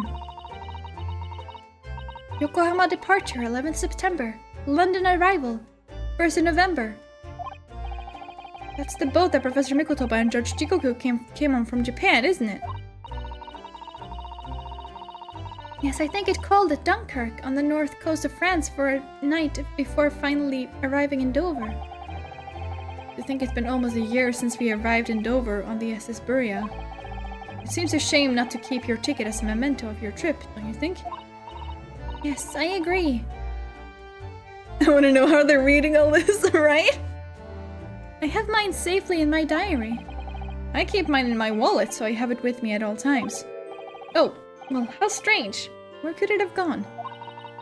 You like this on purpose, Mr. Naruhodo. Did I imagine it, or was that comment accompanied by a little sigh?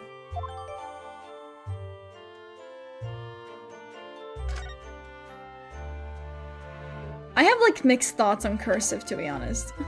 I like it, but also I don't.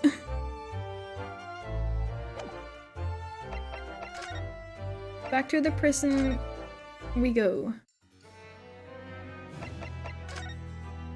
Hello.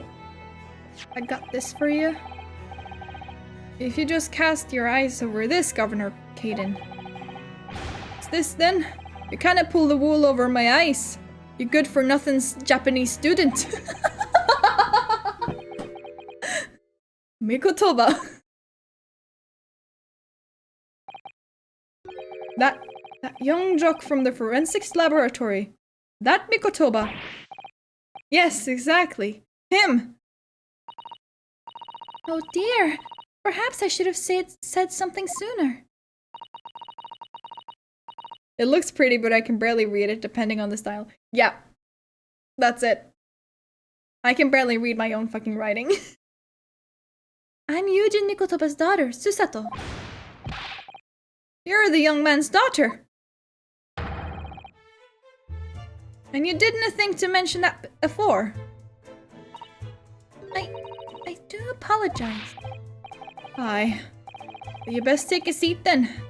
Can I offer you a cup of tea, perhaps? And don't forget to try one of these wee handcuff biscuits. But I'm struggling. Your father's influence is nothing short of amazing. I'm trying to think of how my friend speaks.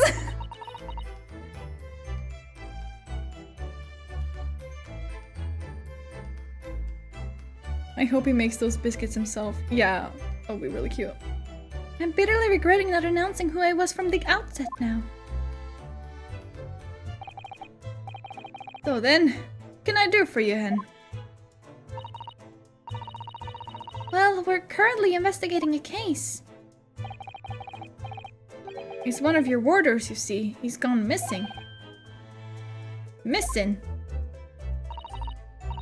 That's right. It's surely been reported to you as well, being the prison governor.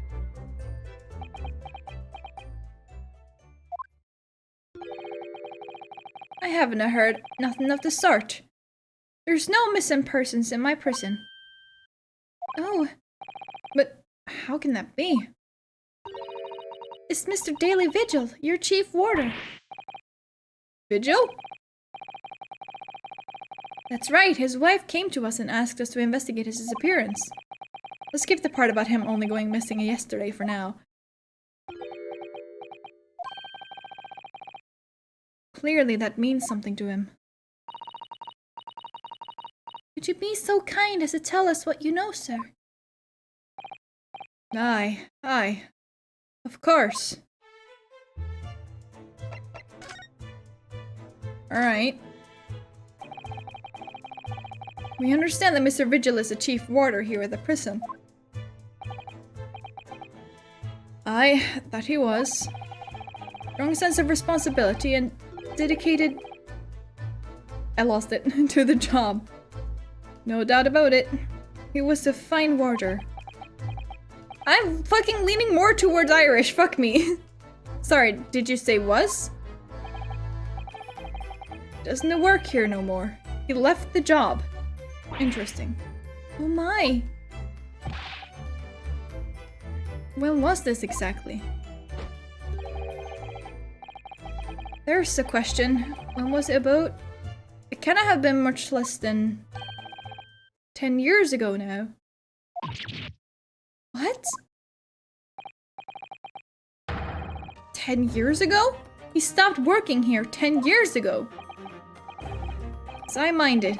But you can I haven't heard the fella's name in all that time. That's a worry if he's gone missing though. But Miss Vigil made no mention of it. I think perhaps, Mr. Naruhodo, that his wife simply doesn't know. I think she's unaware that he no longer works here. Governor Caden, can you tell us what happened? Why did Mr. Vigil give up his job before? Job here, whatever before. That's important, is it? Yes, I believe it may be. What are you thinking, Mr. Naruhodo? I can't help wondering, given that it was 10 years ago. Which was exactly when the professor was being held at this prison.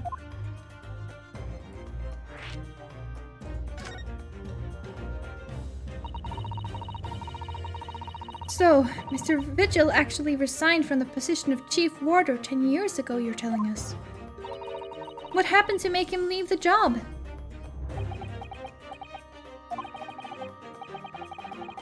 In actual fact, he didn't leave the job willingly. He had no choice in the matter. You mean he was dismissed? It was after a particular walk. Sorry, a walk? Aye. That's a word for it in here. A walk to the gallows. An execution. It's the job of the chief warder to prepare the gallows tree and oversee any executions, you see.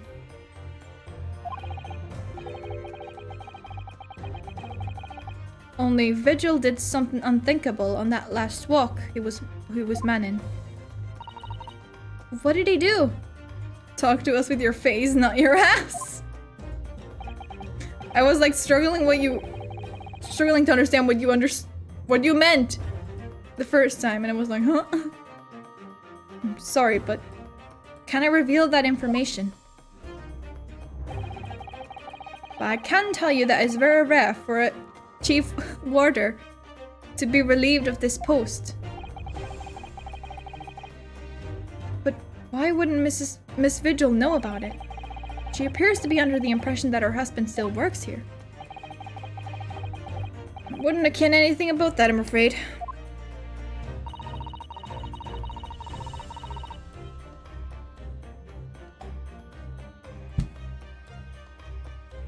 I guess one thing I can do is pronounce the R's more.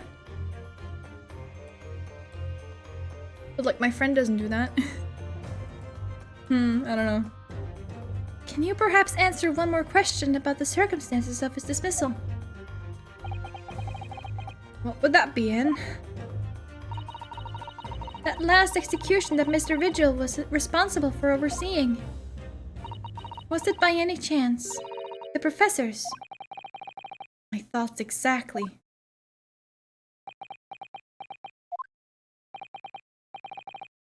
I'm sorry. Really am. But I'm not at liberty to answer that. I see.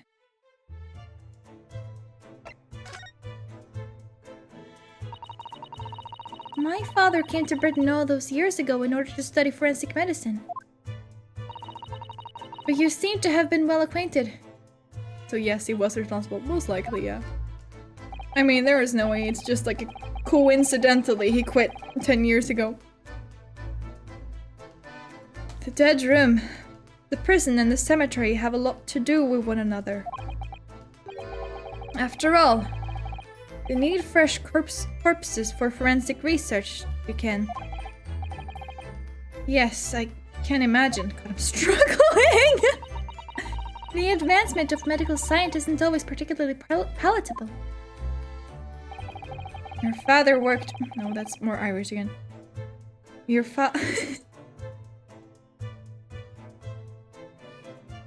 Your father worked in the laboratory just on the far side of the graveyard. In the basement of St. Sinner's. It's still in use today. St. Sinner's? That's come up before, I'm sure. Yes, that's right. We've been there. Kotoba and I have used to ride in a carriage together and negotiate terms. For more fresh material, I suppose. And we used to sit in here for hours and gab on about dissection and all sorts. Oh, it takes me back. For a pot of tea and a plate of cuffed biscuits, of course. Okay. Charming.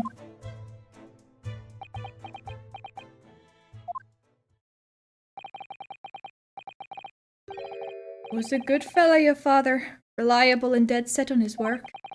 But I'm afraid I'll never understand you, Japanese. Because of Genshin Impact, I suppose. I thought that was gonna be a question, but it wasn't. Well...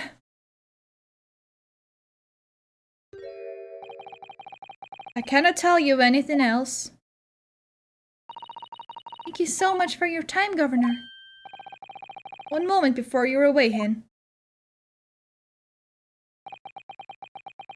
I'm sure I have it here somewhere. Ah! Found it. Here. Take this as a wee souvenir of your visit to the prison. What is it? That's Vigil's dismissal notice. It's 10 years old now, of course. Of course.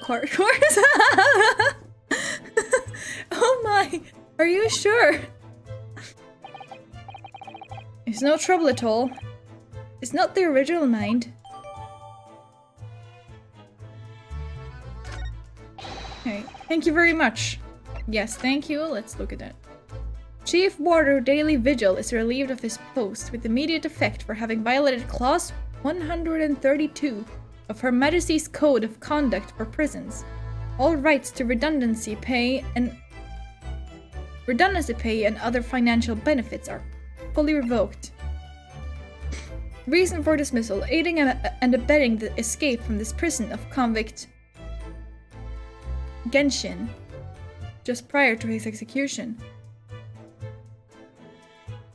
Okay. Details of this escape are still being investigated. Full cooperation with inquiries will be expected. Prison Governor Barry Caden. Additional notes. Indications are that the jailbreak plot was conceived prior to the convict's incarceration. It's believed that the convict engaged in some form of negotiation with prison staff in order to secure assistance.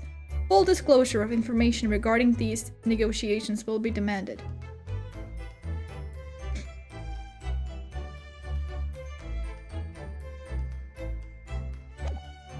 Was he the redhead who died to open the spot, and that is how they could live comfortably? I don't know. I don't know. He's not a redhead.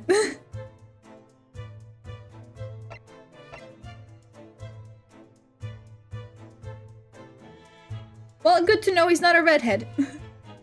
Unless it's dyed, but I think they would make that. Then there goes my theory.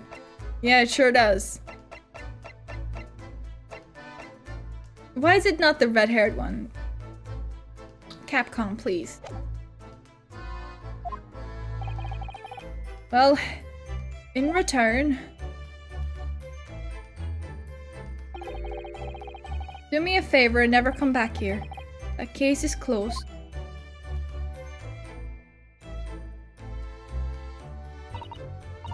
Well, I think we ought to return to Baker Street for the time being. Yes, I agree. We need to report back to Mr. Sholmes with what we found out about Mr. Vigil. What will it tell Miss Vigil, I wonder?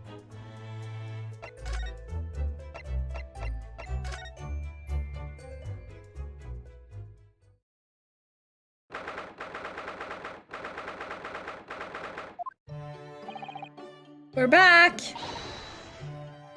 Hello, you two. No, okay, no, that's not you. Okay, that's Iris. I thought you'd be back before long, so I baked some scones for us all. Ah, so that's greetings, my dear fellows. His hair is blue now. God damn it, we could have been matching. You returned a good deal sooner than I was anticipating. I'm pretty sure I've had that same fucking hair color. Hello, Mr. Sholmes. Sorry, let me just take a screenshot of that real quick. Hello, Mr. Sholmes. Say nothing. Your thoughts are written all over your faces in any case. It turns out that it may have been advisable to test my hair color restoration tonic before application. Oh my. Pray tell me, what of our warder friend? Have you garnered some new information? Oh, yes, something very surprising in fact. Though it's not a patch on your hair, to be honest. It most certainly isn't. But still, we discovered. Okay, Gina. Drop everything, Sholmes! This is more important! Gina? I can't Adam and Eve it! What? What's happened? Really a very grave matter indeed. For Miss Lestrade made no mention of my hair whatsoever. God, shut up! It's the boss. Does he look like he just came out of JoJo? What do you mean, Inspector Gregson? The boss is... He's dead. He's what? They just found his body, shot with a pistol. What? But... Inspector Gregson! He was murdered? No, not Gregsy. Come in, my dear girl. Tell us the whole story.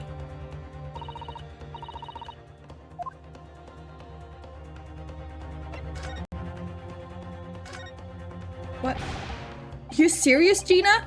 Inspector Gregson was he was really shot? I don't know much about what happened myself yet. They're still there, investigating the scene. Where did this take place? A little rented room in a building full of flats on Fresno Street. The outskirts of town, nowhere near his home. He was perhaps investigating a case then. The thing is, no one at the yard knows nothing about no case around there. Oh, how strange. The boss was... He was so good to me. I know I ain't up to much yet, but one day I was gonna show him. I was gonna show him I become a proper detective. Oh, Jenny. So, who did this? Do you have any idea who the culprit is? I got him already. Ready? They've caught the shooter so soon? A witness reported something that was going on, and the boys got straight down there and took care of him. Who? What awful person did this? I still can't believe it myself. Gina?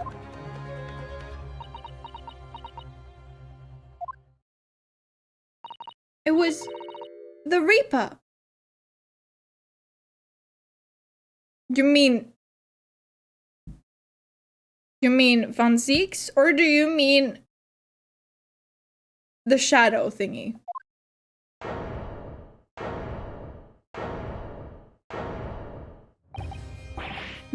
Wait a minute, you don't mean they've arrested Lord Van Zieks for it?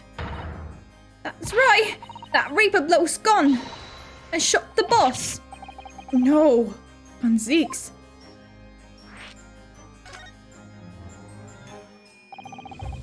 Are you quite sure, Miss Lestrade? It's Baroque Van Zieks the police have arrested. saw him with my own eyes in the interview room at the yard. I don't believe it. There were witnesses. They were all saying it was him. So you mean there were actually multiple witnesses? They heard a gunshot, apparently. And when our lot got to the scene, there was only the boss and that Reaper bloke in the room. There's no way Lord Van Zieks would have taken Gregson's life. I just don't believe it. I don't believe it either.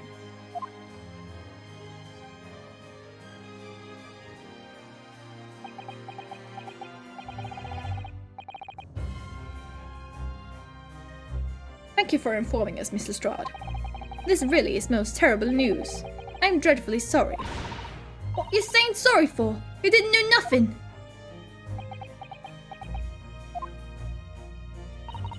Well, anyway, I'm taking a cab over to the scene right now. Please come and all. As soon as you can. You gotta help.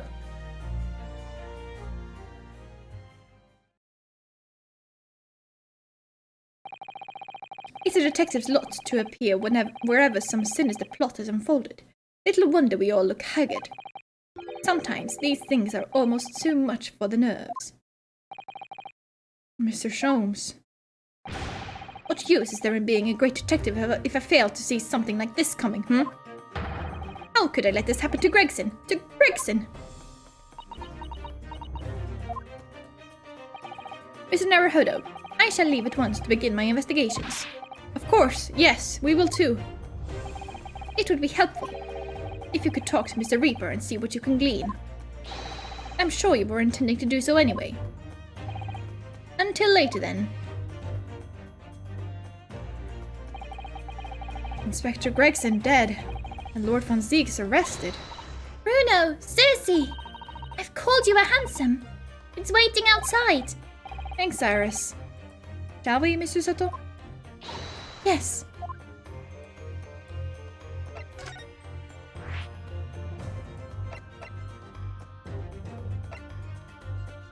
Let's go to the person first.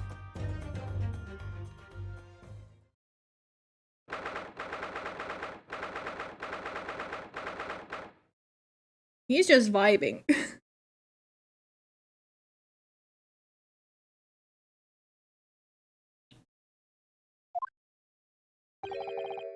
There he is, Lord Van Zieks behind bars. So it's true. He really was arrested. He's sitting with his back to the wall, reading something. I don't think he's noticed us. Lord Van Zieks?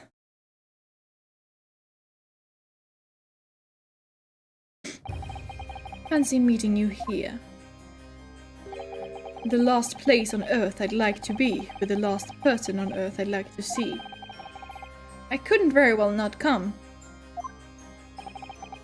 We heard what happened, that Inspector Gregson was... Go home. This has nothing to do with you. But... Forgive me, Lord Van Zieks, but I must disagree. Inspector Gregson was very helpful to us on a number of occasions. I can't believe they did this to both Gregson and Van Zieks. Yeah. We're indebted to him. At the very least, we owe it to him to find out the truth about his death. You must help us with our investigations, please. There's really nothing I can tell you. What were you just reading at the back of the cell there? Was it something related to the case? This. The yard isn't quite so cavalier with its information as to share case details with the suspect. This is a letter from an old acquaintance. Oh, who might that be? Someone you know, it happens. Clement Limone. Of course, yes, I keep forgetting they went to the same university. And I would like to read my correspondence in peace. So let's get this over with, shall we? What is it you want to know? Strange. I mean, let's face it, Lord Van Zieks never minces his words. but they seem to have less bite than usual somehow.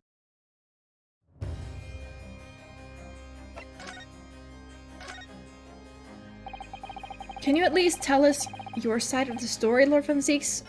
What happened? How much do you already know? Nothing! Tell me everything! We know that the inspector was shot dead in a small rented room on Fresno Street, and that you were found there by the police when they arrived on the scene and immediately arrested. We were told that there was nobody else in the room, and that some witnesses heard the gunshot. Then you're well informed, and there's really nothing I can add. The truth is, I don't know what happened myself.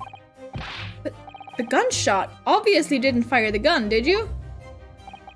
I'm not in the habit of shooting the people I work alongside. I also heard the noise, however. Before I had a chance to investigate, I was apprehended by the arriving officer. He doesn't actually know what happened. If I might ask, what were you doing in that place to begin with? I don't need to answer that. After all, you're not representing me. He's going to need a lawyer, though.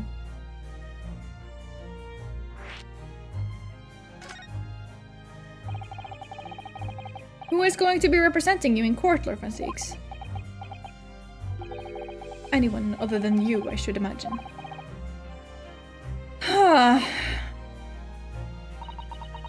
Would I be right in assuming that you have no representation as yet? Defense lawyers shy away from any trial involving the Reaper, as I'm sure you know. But this is different. In my career, of all the defendants I've prosecuted, only 19 have ever been acquitted. Of them, 16 subsequently died in mysterious circumstances. Questions will be asked now. Surely not! I assure you, no defense lawyer will want to touch me with the end of a barge pole. I'm right here, bitch! But you didn't actually have anything to do with those people's deaths, did you? Did we have a straight victory win against you? The toughest prosecution? Yeah. It's been 10 years now that I've been known as the Reaper of the Bailey. Believe me, nobody wants to know the true identity of this killer more than I. However, it seems things may come to a head before I have the chance to uncover the truth about that. What does he mean by that?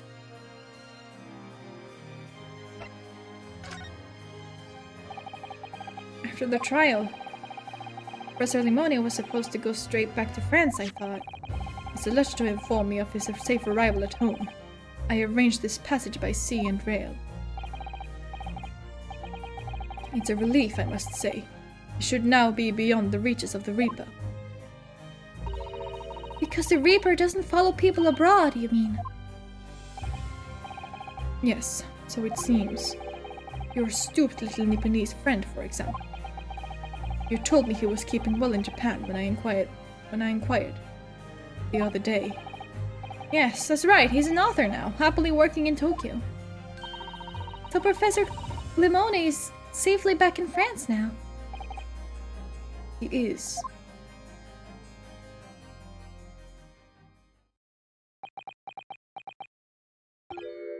So, it appears our conversation has run dry. There was a 2-second silence, that's all. Well, in any event, if you'll excuse me now, I wouldn't like to detain you. I was wondering, Lord Van Zieks, if you'd like, I'd be happy to advocate for you. You trust me, do you? Yes.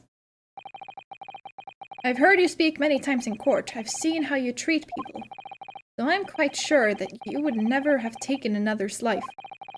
It's just, my feelings can't be used as evidence in the court of law, sadly. It's a very gracious offer. However, I trust no one. What? Not the police, not the judiciary, and not you Nipponese.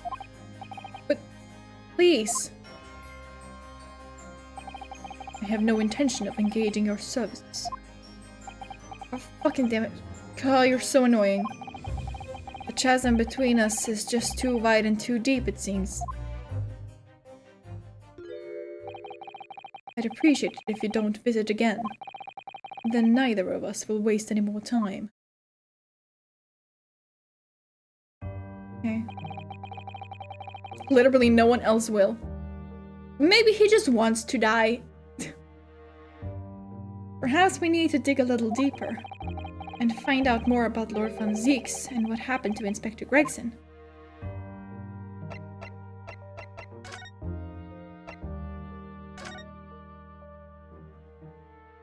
Let's go to the crime scene.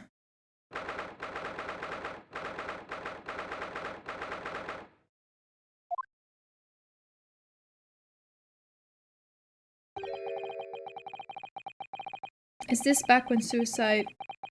When suicide was a crime punishable by hanging? Huh? This really is an out-of-the-way part of London. I doubt many people find their way down this back street.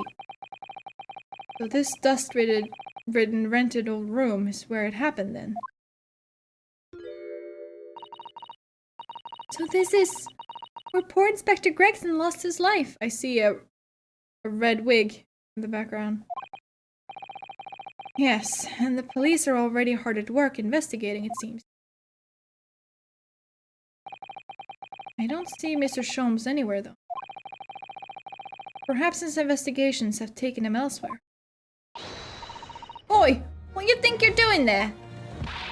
Every one of them drawers has got to be taken right out so you can look underneath and all. I want the space above the ceiling checked, and don't forget to look inside the chimney stack too. Blimey! Ain't you lot ever gone over an house looking for dough when the owners are out of town?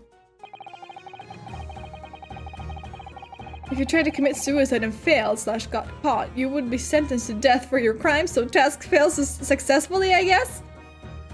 Yeah, they really did not think too hard about that, did they? GINA's obviously got some unique investigative techniques she wants everyone to adopt. Oh, so you've turned up at last. Mind you, I ain't been there long myself. Hello again, GINA. Jones has only just left. You're lucky you missed that. He went prancing around in here, pointing at stuff and flicking that ad of his, and then just scarpered. Oh, he's finished investigating already, you mean? Yeah. He didn't stop to say nothing to no one, not even me. GINA, would you mind if we investigated too? Listen, Otto. You're a lawyer, right? Yes. Why? Well, you're not thinking of trying to up that Reaper bloke, are you? Oh. Poor GINA. She's never going to forget, is she? That trial will haunt her forever. GINA, if you don't mind me saying, if Lord Van Zieks really is responsible for this crime, he will be duly and fairly judged in court. I suppose you're right, yeah. Go on then, Otto. Get investigating. I want to know the truth about what really happened here. Thank you, GINA.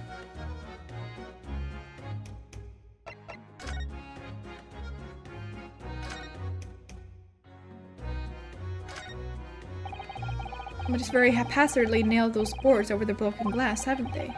You couldn't even really call it a window anymore.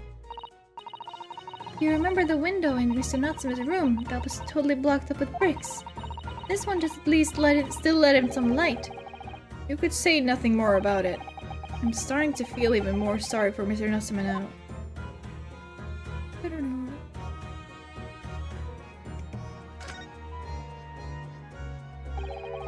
The top of one of the candles in this candle holder has been completely blown off. Yes, there is wax spattered on the wall behind, look.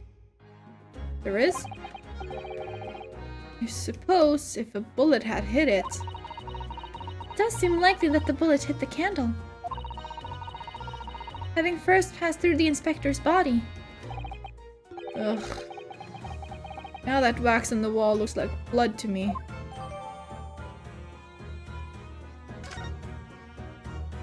You're back home! Yay! Ever since we came in here, I can't take my eyes off this thing. Stable Wi-Fi is underappreciated, yeah. Funnily enough, neither can I. It's a hairpiece, isn't it? It is! It is! A bright red hairpiece. And I suppose the fact that it's right there next to where the body was found means we have to accept that Inspector Gregson wore wigs, does it? And in such a flame-colored red, too. Yes, that's a color we've come across very recently elsewhere, isn't it? Exactly! This is a vital clue, I'm sure of it.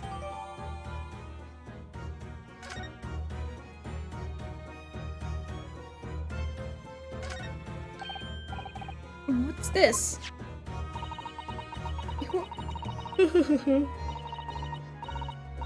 It would appear to be a little model policeman. Rather charming, isn't it? Seeing as it's on the floor here, do you think it belonged to Inspector Gregson? It's a little hard to imagine Lord Von Zieks playing with something like this. It's only about 8 centimeters tall. It could have fallen out of someone's pocket, I suppose. I think we should record it as evidence, just in case. Yes, I agree. It is rather delightful after all, in a way.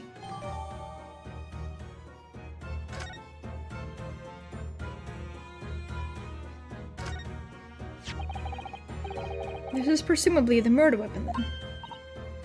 Oh my! It is real, I suppose. I think so? Guns are so rare in Japan, I really know very little about them.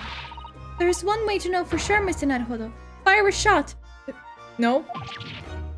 If I did that, I'd be looking for a skilled lawyer to represent me in court. Slightly safer just to ask someone who might know, I think.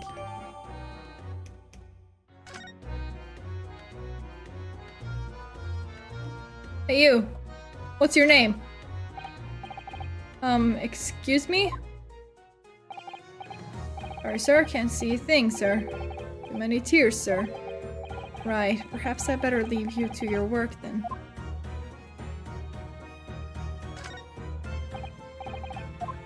Is the same? You're looking down on us from the great beyond, Hector. Worry. We'll look after things at the yard. I've interrupted some deep thoughts here. Well, sorry, I guess.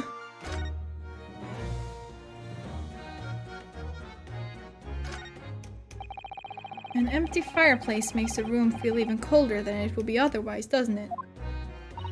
It's thick with dust. Look! I think it would be fair to say it hasn't been used in a very long time. Other words, whoever lived in this room must have been extremely hardy in cold weather. Or nobody lived here at all, and merely visited when the occasion arose. I wouldn't like to say which is more likely. No, that's right. It's one or the other.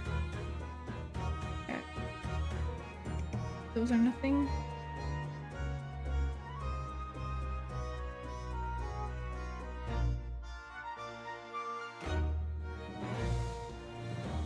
Policeman looks up to the ceiling, looks like rain, and starts crying. I don't get that. Oh, it's a photograph stand. Suppose it must be a picture of one of Inspector Gregson's family members. Huh? What's the matter? Your eyes look like they're about to pop out of your head. They are! Look! Mr. Naruhodo, quickly! Why do I feel like this woman is familiar somehow?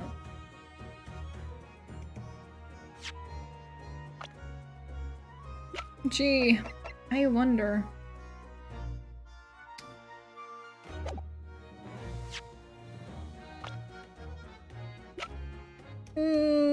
Yeah, no, I can see it. I can't see it. I don't know what it is. Of course she's familiar! We met her only this morning! It's Miss Vigil! This makes no sense.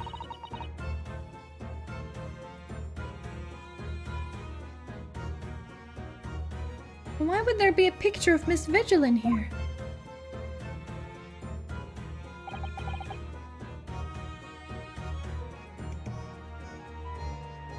To be frank, I don't think I've ever been more stumped.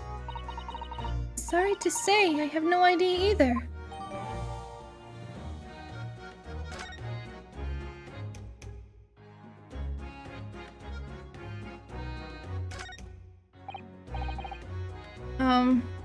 Excuse me? Oh, Inspector. Oh, sir.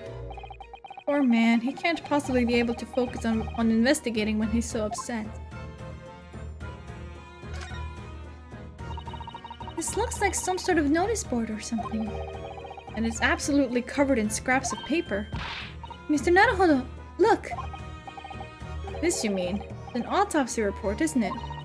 And these are case notes here, and details of prison inmates.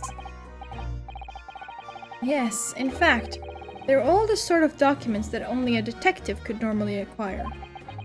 What on earth went on in this room? Some old newspaper cuttings. And this one here. Oh, yes, the advertisement you mean. To the Red-Headed League. Why? What's that doing here? Whoever occupied this room was clearly interested in it for some reason.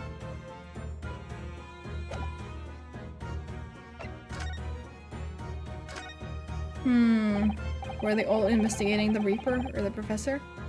Good question. GINA, what was Inspector Gregson doing here in the first place? That's what I want to know. It's what? Half a year since I got out of the clink. That was when I decided to give up diving and become a detective instead.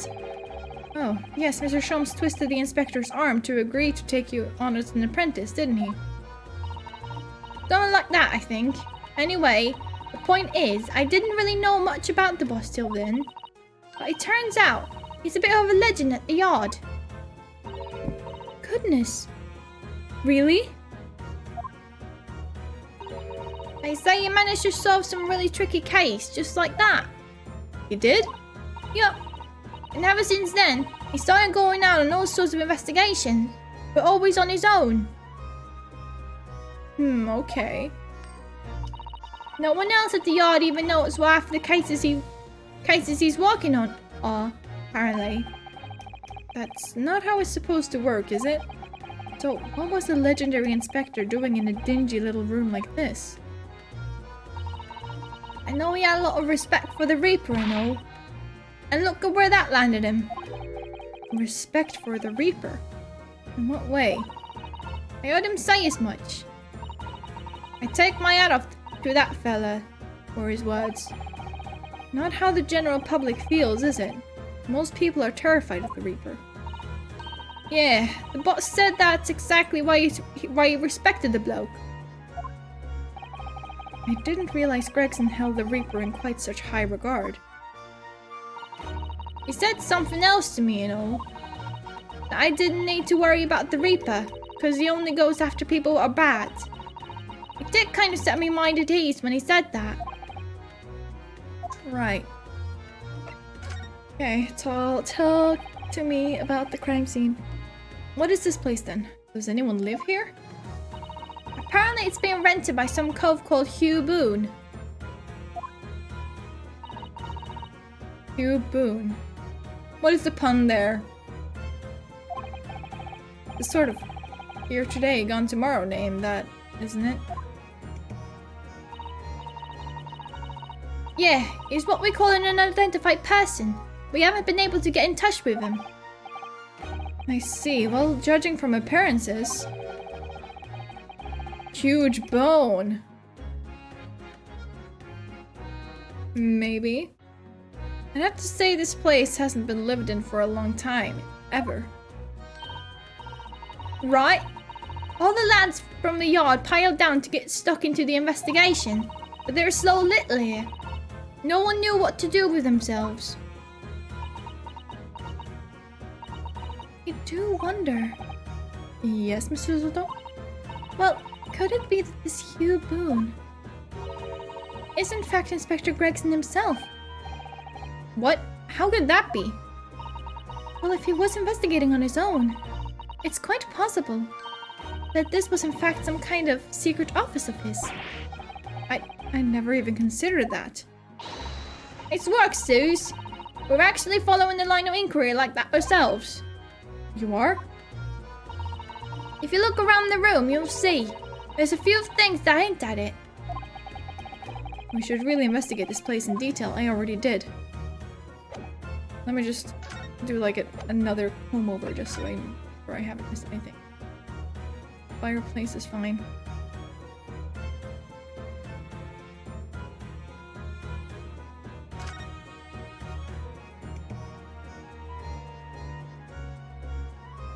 How about this? I forgot about that.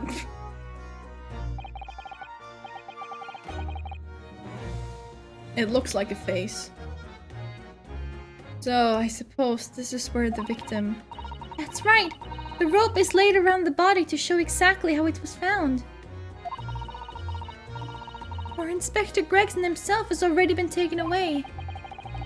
And what would probably be under Dr. Scythe's scalpel by now, if not for what happened last week? From the shape of the rope, it would appear that the inspector was curled up in a ball.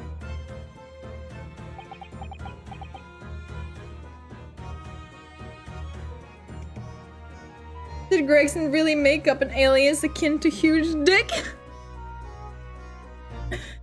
Or in reference to the Huge Hound?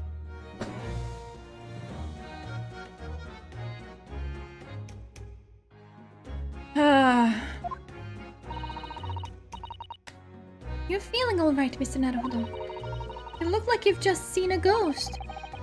I know it's just a rope, but, well, it conjures up quite a terrifying image, that's all. Especially with that bloodstain next to it. Oh, I do understand. In some ways, what we picture in our minds can be even worse than reality. Susato-san is so strong, though. He's taken this far better than I am. Yeah, why is she just, like, not really that fazed by these kinds of things?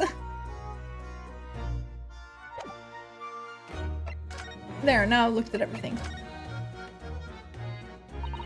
I see that's where the poor inspector was found. Over there. Yeah, that's right. They said it was a single bullet what did him in. Apparently the bullet went right through him and struck the candle tree on the wall.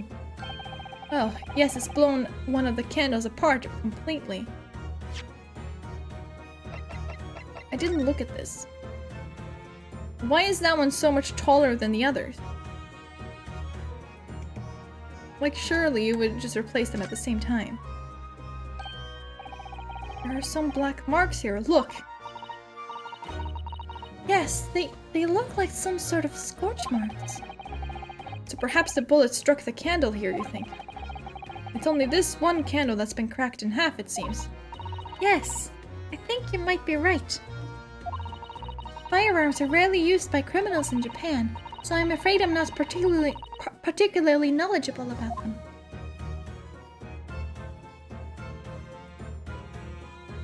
It's probably something underneath it. I bet. What about the wig? I've always wondered what the underside of a hairpiece looks like. That doesn't surprise me at all, Mr. Naruhodo. You always want to see what lies beneath, don't you? I'm not sure that's quite how I'd put it. Must have to use lots of bird lime to keep it in place on your head. So it doesn't get blown off in a gust of wind, I mean. That might be a little inconvenient when you wanted to take it off again, don't you think?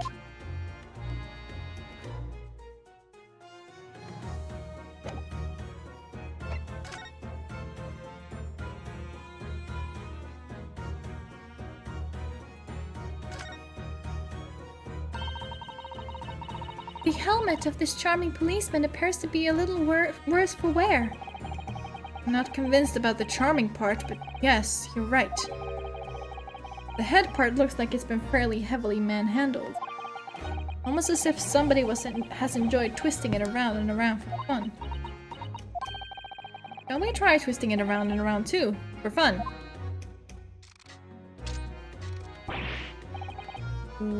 What's that? It appears to be some sort of key. But it's tiny though. It couldn't be a key for a door. Not at that size. But what is it for, I wonder? It's a key?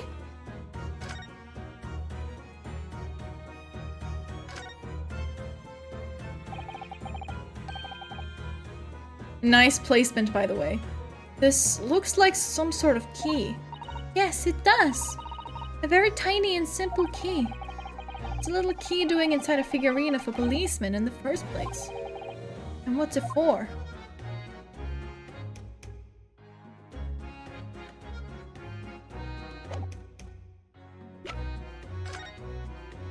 Gun time. I suppose this must have been the murder weapon. It is real, I suppose. I think so? Guns are so rare in Japan, I really know very little about them. Perhaps someone more familiar with firearms could shed a light on things. Yes, I guess we can't really do anything.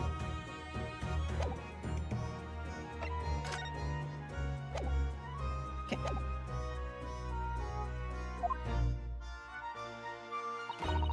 And the gun used is there on the floor. It's the rapist, isn't it? No denying that. What? Really? How do you know that? Take it easy. I don't know what to do with myself when you stare at me with them big wide eyes. I'm only saying what I've heard. I don't know much about guns myself. But there's some bigwig lawman or whatever who said so. Why don't you ask him? A bigwig lawman, is it? Anyway, Fresno Street runs along under that window there. There were some street sellers just outside who heard the gunshot. Oh, but I don't recall seeing anybody outside. Yeah, they've all been taken down the yard for questioning, that's why. We're talking about the yard's legendary inspector here. After all, they'll be getting the grilling. Do you think we might be able to speak with those street sellers ourselves? I doubt it. The lads at the yard will just want to know what you're snooping for, and you'll be up for a grilling and all. We can't interview the witnesses then. Shame.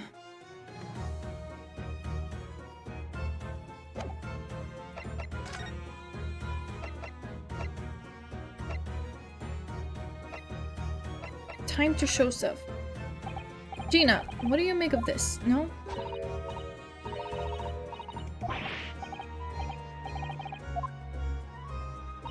Guess not.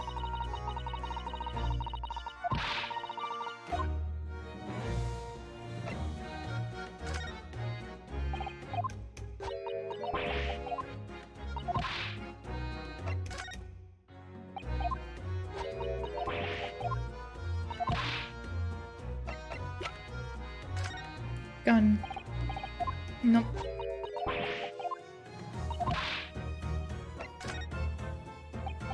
Nope. Okay, I don't think there's anything I can show her right now.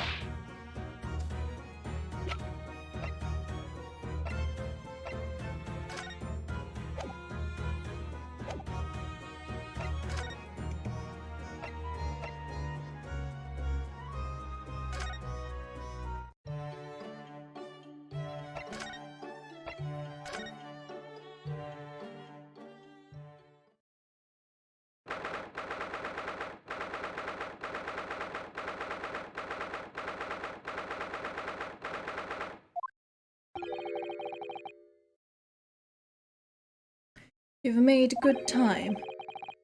I took an express train back to London. Who? Who? Who? I can hear Lord Strongheart, can you? Yes, it sounds as though he's talking to someone. Ah! Kazuma! Is everything in place? I had a private compartment on the train so I could check all the paperwork. It's... Kazuma-sama!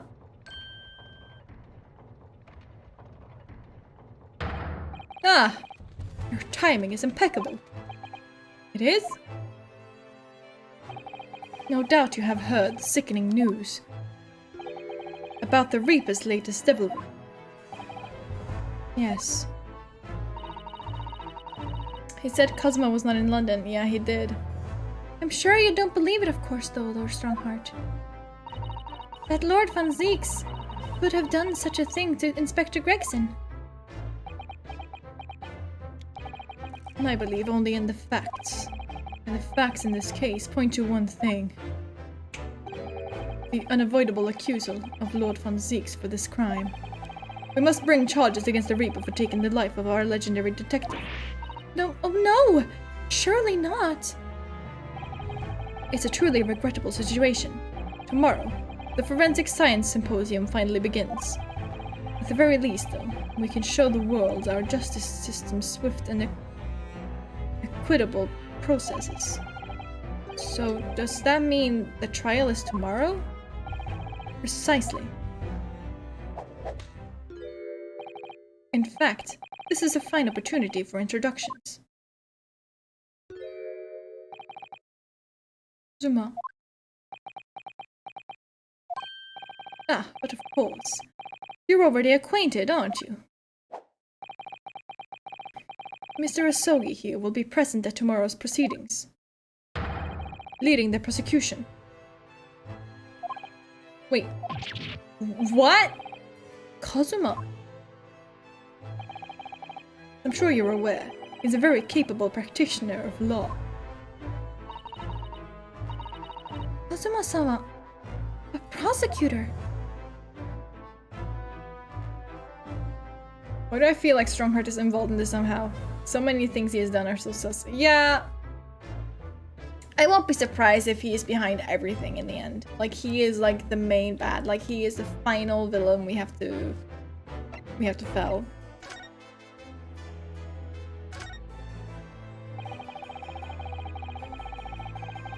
I'm sure you can imagine that tomorrow's trial will be closely followed all over London. I just want to know, like, how long this is. But I'm almost done. I just wanted to know because I'm getting kind of tired.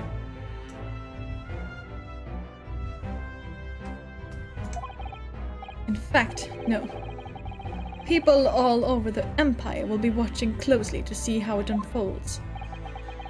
There's no salvation for anyone in a trial prosecuted by the Reaper of the Bailey. And now, the Reaper himself must stand in the dock. Quite so, the public want answers about the Reaper. Like, I didn't believe he just saw a random Japanese man and thought, I'll assign him as my chief prosecutor's assistant. Yeah, that makes sense. Yeah, no. There is something deeper to this. Answers about how and why those who escaped conviction subsequently died mysterious deaths.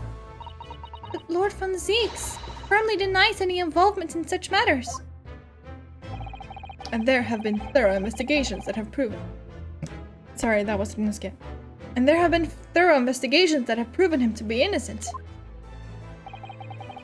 That's certainly true. Or it has been, at least, until now. No, tomorrow's trial will mark the start of a new chapter in our country's great judicial history.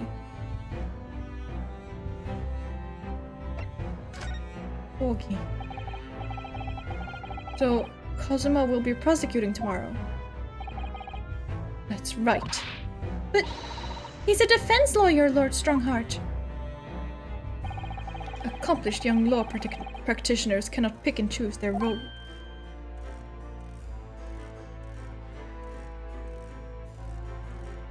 I don't think you can just switch like that. And imagine what it will mean for the prosecution to know the strategies commonly employed by the defense. A devastating combination, wouldn't you agree? Absolutely.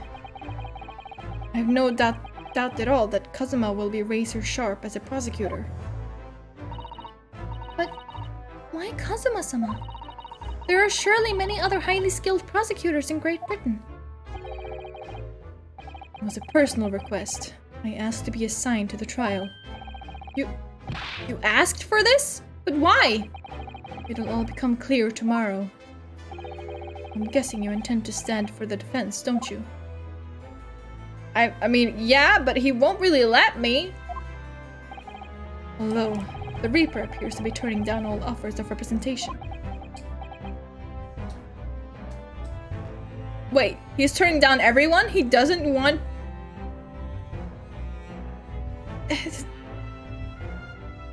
Sir, why don't you just say, I'd rather be hanged and just get it over with? Like... I'm surprised such a personal request would have been upheld. He's doing this to find out more about the professor. His dad, right? Probably, yeah. It seems unprecedented. Quite exceptional, in fact. You are quite right, Miss Mikotoba. Tomorrow's trial will be unprecedented and exceptional in every way.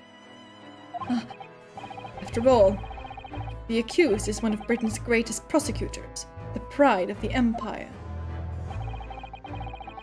It would be unwise to give the public a reason to perceive it as a judiciary closing rank. So that's why you're happy to let a foreigner handle the prosecution. Ryunosuke, see how your skills have been honed. After practicing law in this land for so many months. Where is the headband? You better put it on for court. Or I will sue you. Kazuma, I don't understand why you're being so hostile to me now. This isn't going to end well, my friend.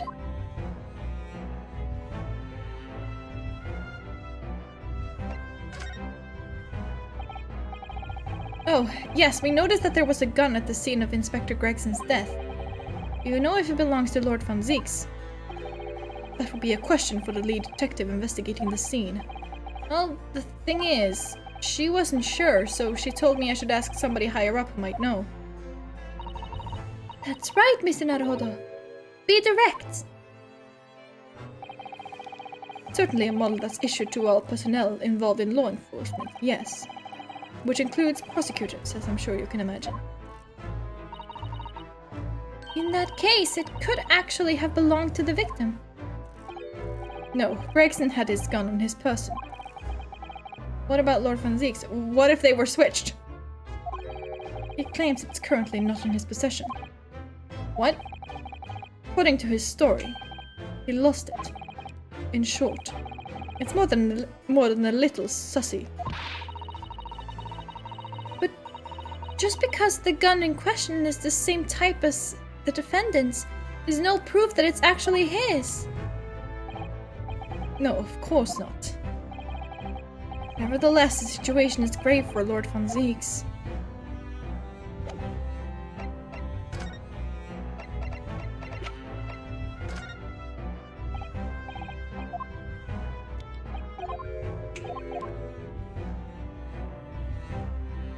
I don't think he's gonna let me show anything, really.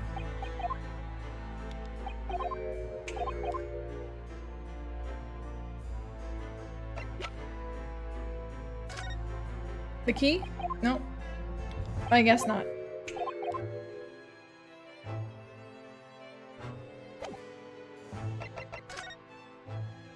Kazuma.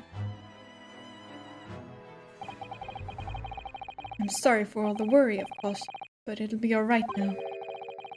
Has your memory completely returned?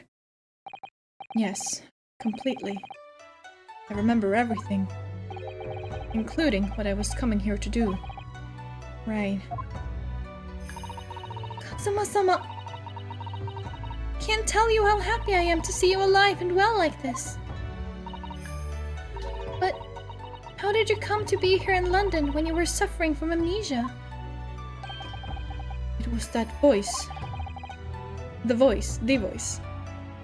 This past year, I've been hearing it in my head constantly, saying the same thing over and over. Go to London. It's where your destiny awaits. It was that voice that guided me here to London. I'm so sorry for what's happened.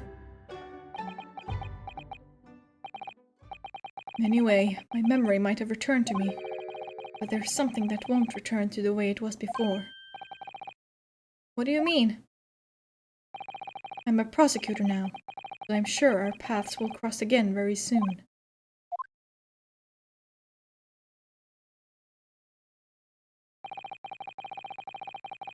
Doesn't look like we're going to glean much more here. Oh, thank you very much, Lord Strongheart. Remember, tomorrow's trial will go down in our empire's history. There's much you could learn from the public gallery.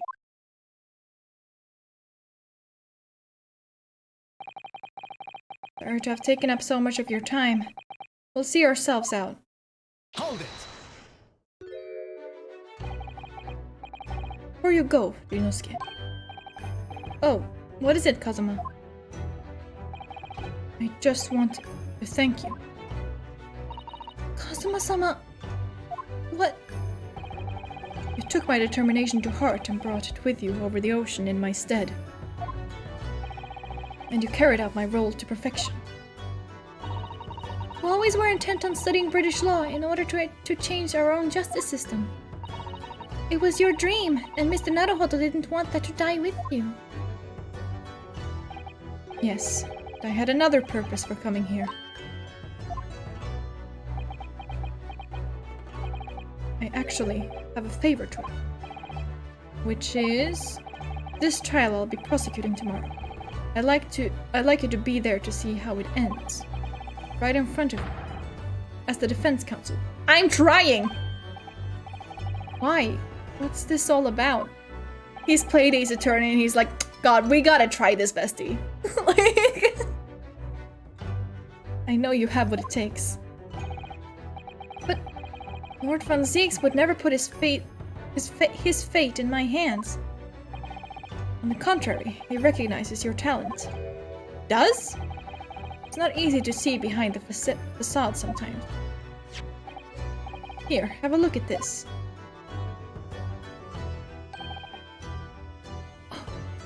Sorry, what? Is he smiling? Why am I crying right now?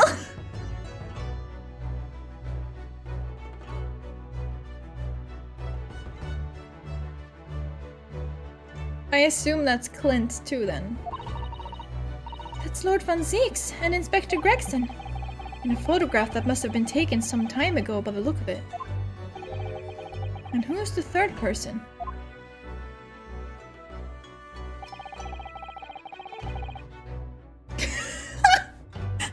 Why do you want to be the prosecutor? I have heard that attorneys that fight in court get married, Naruhodo. Oh, he's so small and he's smiling. Yes! Oh, please. It was displayed very prominently in the detective's office. In Gregson's office, you mean? Yes, what I'm trying to say is, if you really think you can trust the Reaper, you might find that some straight talking makes him take a different view. Take it.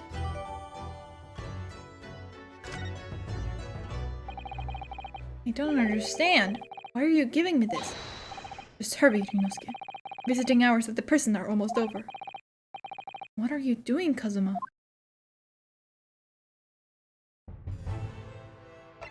Okay, well, bye, see you. Here's the fucking prison, there we go.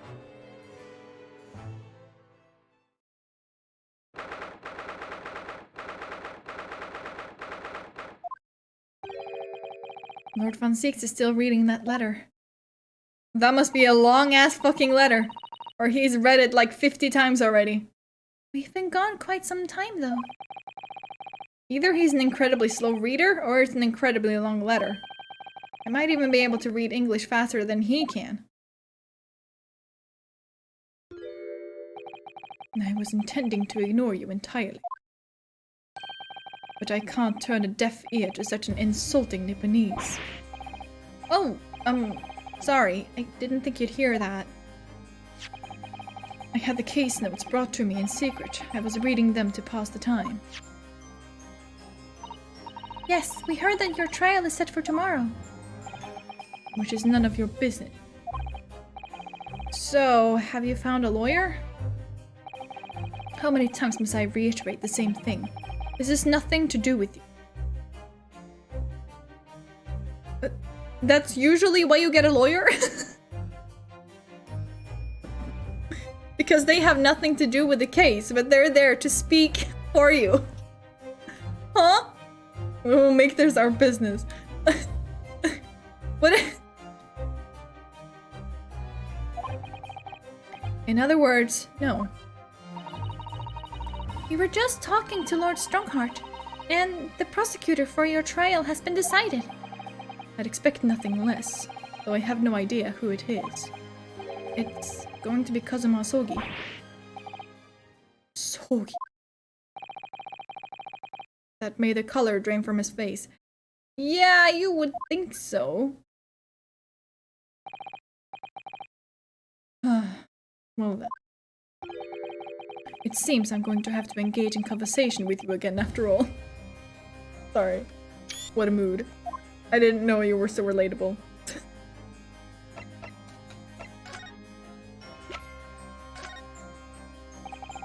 Orphan Zeeks, we came by this old photograph.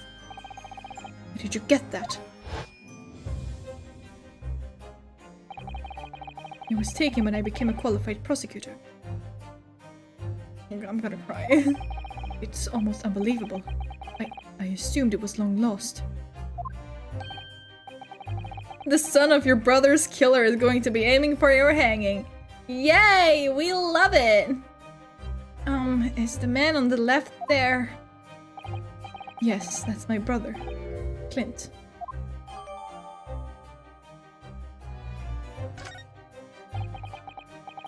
Had to be, really.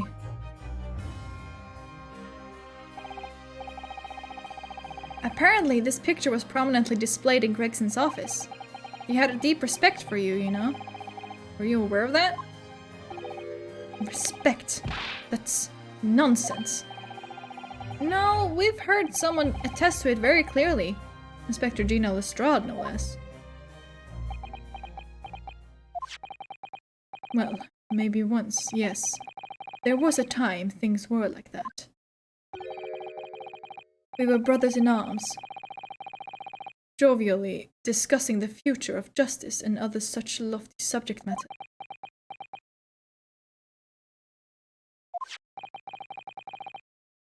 That was a nice glimpse of the past, I thank you. I feel as though I got a nice glimpse of the past then, too. There was a glimmer of light in his eyes, a brief twinkle. An insight into the true nature of this man known to all as the stone-cold reaper of the Bailey. It would be so funny if, like, his actual personality was just Disney princess.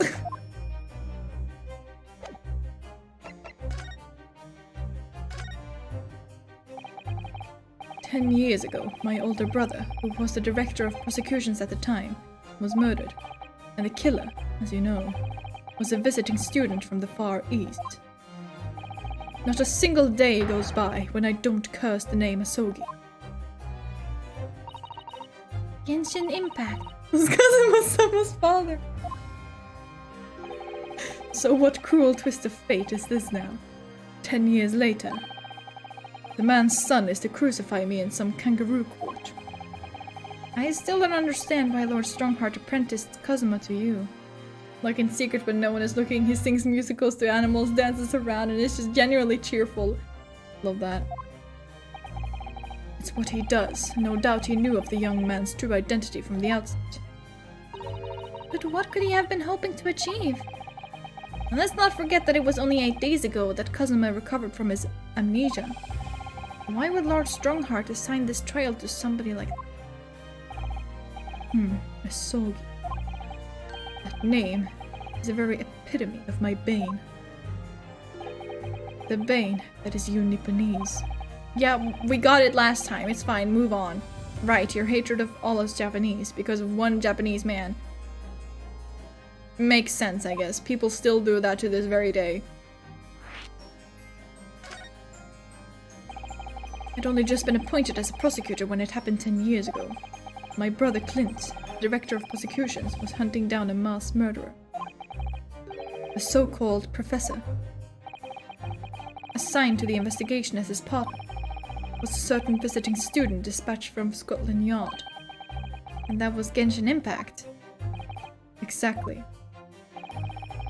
I developed a deep respect for the man. He seemed noble-minded and chivalrous in the extreme to me. Sophon 6 is both prideful and prejudiced. But none of us saw the true nature of the man. So I lost everything when it happened.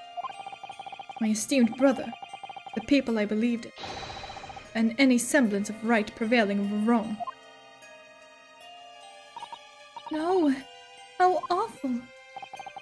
To avenge my brother, I prosecuted Nasogi's trial. It wouldn't ordinarily have been allowed, but I beleaguered the ascribed prosecutor until he consented. What do you mean by the ascribed prosecutor? The man in charge of the Professor case inquiry. Lord Mael Strongheart. Okay. Wait, what? Lord Strongheart? He was a highly accomplished prosecutor, but he agreed to relinquish the trial to me and act as my advisor instead. Since that time, he is the one person to whom I felt indebted. I'm sure he must have seen your zeal for the case and recognized your potential as a prosecutor. Why the fuck am I not surprised? Yeah. Anyway, time passed. But then earlier this year, who should arrive in London? But you. And, of all things, as a lawyer. I felt your animosity the first time I ever faced you in the courtroom. Your obvious deep loathing of us Japanese. I kept telling myself it was illogical. But for so many years, that hatred had festered inside me. I could no longer control it. And I can understand why. I know the history. But in the same way that I've long felt the Nipponese to be the bane of my life, Kazuma Asogi, I am the bane of his. The Reaper who sent his father to the gallows. He's looking for revenge, and he intends to take it in court tomorrow. I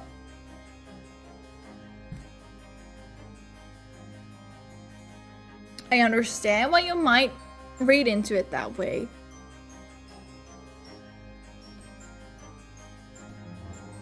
But I don't think that's the case.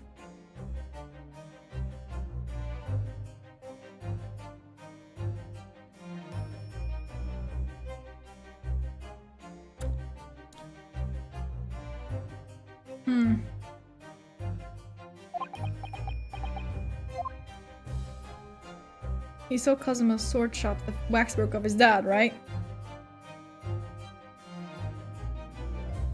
Yeah, that's right, that happened.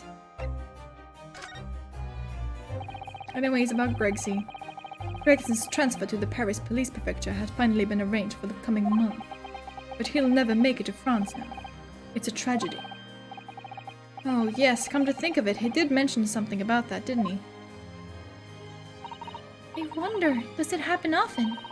Being transferred internationally, I mean.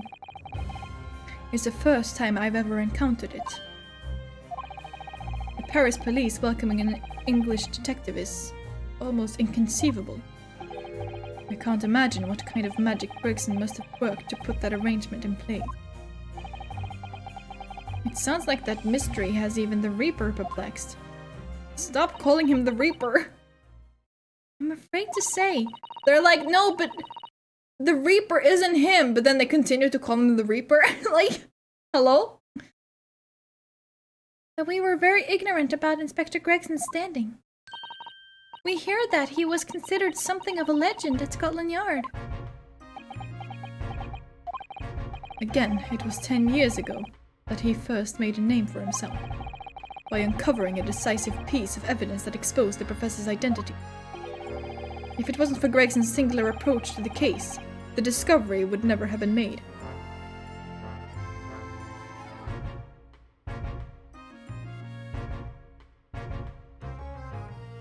Imagine if he was falsely accused. Imagine if the professor was, I don't know, Strongheart the entire time.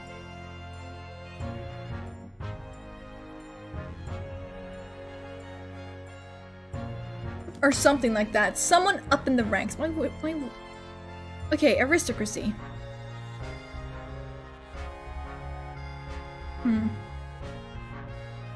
I don't know.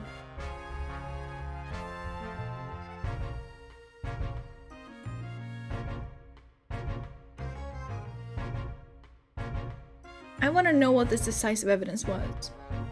Considering the really fancy dog collar we found, my bets are on Strongheart. Yeah, that's exactly what I thought too. I was like, the fancy dog collar.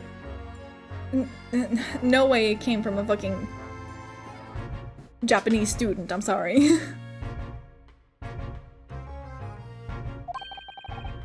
What sort of approach? After my brother's life was taken, the inspector pushed for a full autopsy. 10 years ago. Okay. Why is that so surprising? Autopsy was considered a desecration of the body at the time, and rarely performed. And my brother was of course a noble, and that made the idea of it more unthinkable. But something Gregson had dug up in his investigations made him determined it was necessary. His powerful convictions somehow influenced the House of Lords, and as a result, I could avenge my brother's death.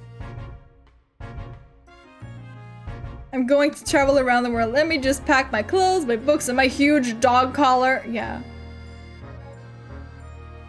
I mean, he may have gotten the dog when he was in Britain, but like, it was a rather, what's the word I'm looking for?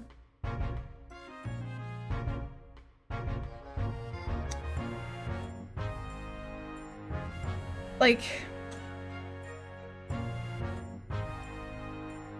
kind of magnificent, I guess, in a way. And also the fact that it had B written on it and like cursive. Why would you do that if you're from Japan? It doesn't add up. In my opinion, anyway.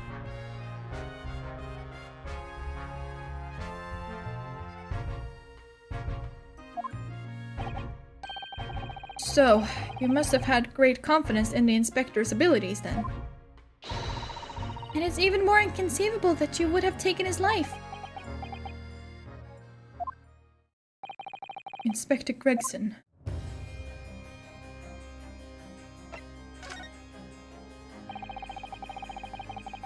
About the gun used to shoot the inspector that was found at the scene. Yes, that's not mine. Really? Because common opinion seems to be that it is. Do you expect me to say to that? Lord Strongheart informs us that you claim to have misplaced your firearm. As embarrassing as that is, I'm afraid it's true. Also, another thing, they're making Strongheart like kind of similar to what's his fucking name? Was it Hugh Grant? Is that his name? From Rise from the Ashes or whatever. Like, they're both birdmen, in my opinion. Like, Hugh looked like an owl, and he is fucking Lord of the Pigeons. Damon Gant, that's it, thank you. Thank you. Where the fuck did I get Hugh from? Is that the actor?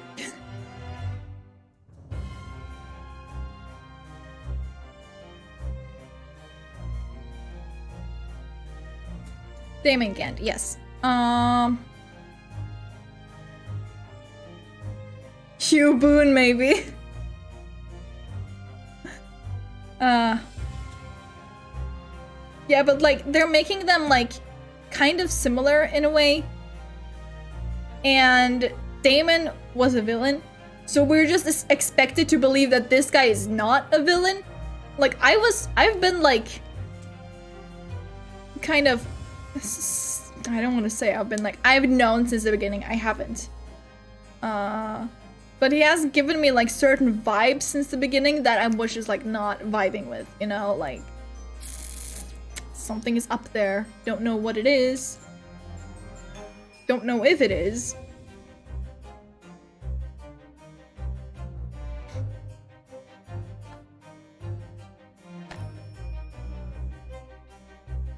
We have made comments since his character was introduced. We have.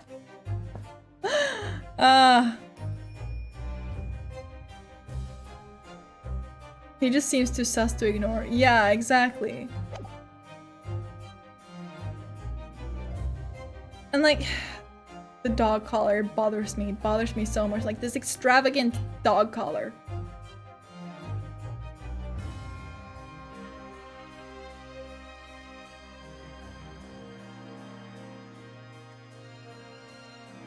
I think this is all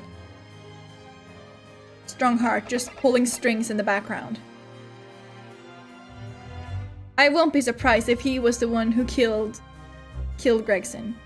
Or if he just got someone else to kill Gregson for him. Like a fucking hitman or something. When did you lose it then? That, I don't know. I mean, yeah, you're just one day realize you've lost something and you're like, well, fuck, where is it now? Oh! I was issued with a revolver when I first became a prosecutor 10 years ago. I must have stowed it somewhere, I suppose. Or left it somewhere, perhaps.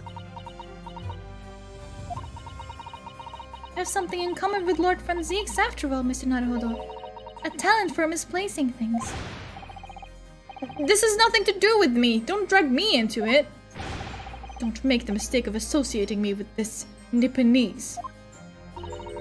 Oh dear, the rift is very wide, isn't it? No, it's not decisive evidence, clearly, but it doesn't look good, that's for sure.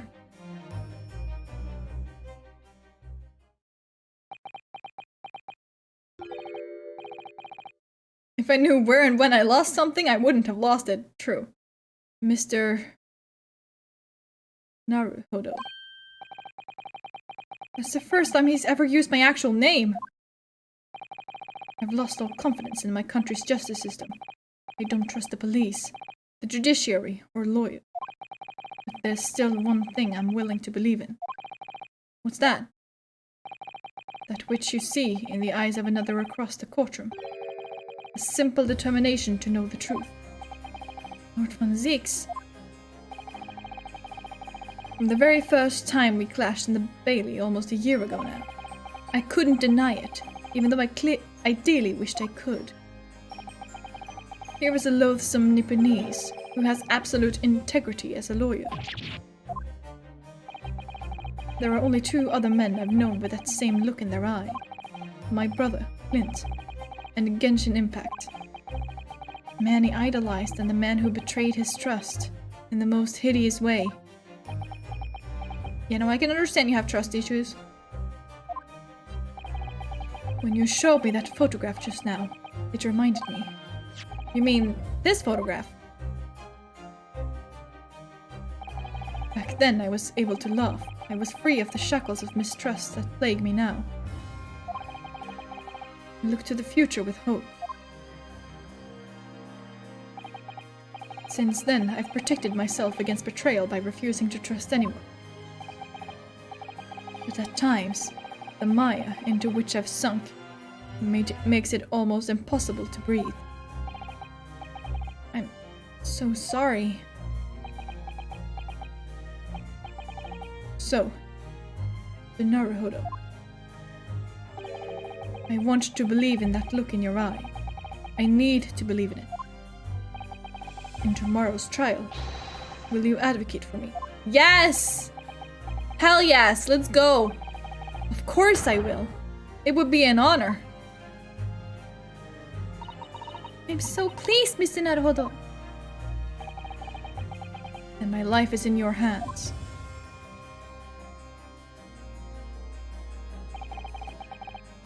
For Lord Franziques, that must have been an incredibly hard thing to ask.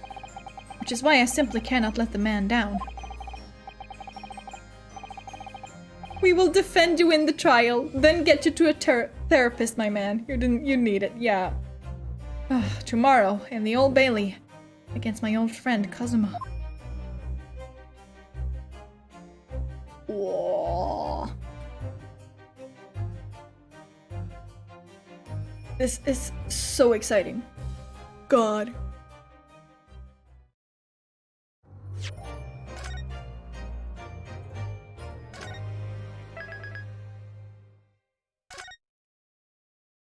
Wow. Wow.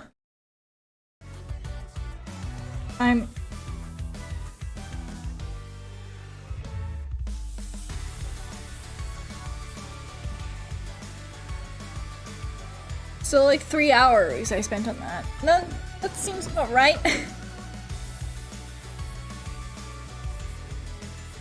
Because I was like timing everything during when I was working last night. I was like watching through like my old VODs, right? And what am I even talking about? I don't know what I'm saying. I'm struggling with finding words right now. I'm so sorry.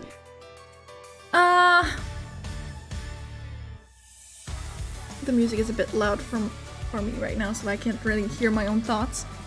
But yeah, I was like looking through my old VODs and I was like seeing like stuff, or hearing stuff that I said in earlier VODs, earlier streams, I guess. And I said that at some point that, oh, each like chapter seems to last like 2 hours. And then like the next one was like 3 hours long. 3 hours long, and I was like, well, okay, fuck me, I guess. 2 to 3 hours. Watch the fucking next part be 4 hours long. I fucking bet. It literally wouldn't make sense otherwise, because, like I said, for whatever reason, these last 2 episodes are really short. Or it's like 1K split into 2, which could be the case, because for this one, we have the investigation part 1, which we did now, and then we have 2 trial parts, and then we have investigation again, and that's the end. And then the last one starts with a trial, and then investigation, and then 2 trial parts. I don't know. Also, another thing I noticed while I was like going through my old VODs, for whatever reason, the Memoirs of the Clouded Kokoro, it said investigation part 1, trial part 1, and then for whatever reason it was investigation part 3, and I'm like, there are no investigation part 3 in this case. What do you want? They have a lot to cover in the trial too. They do.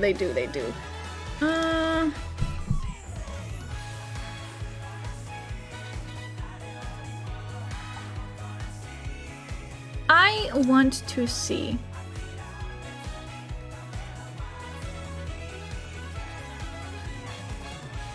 Should we raid someone? How do you raid? I don't know how to raid. I want to raid someone. I have never raided before.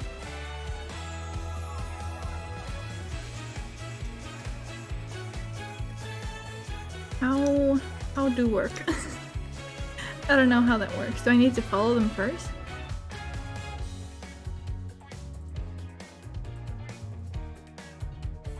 Hold on, let me just fucking Google real quick. How to raid.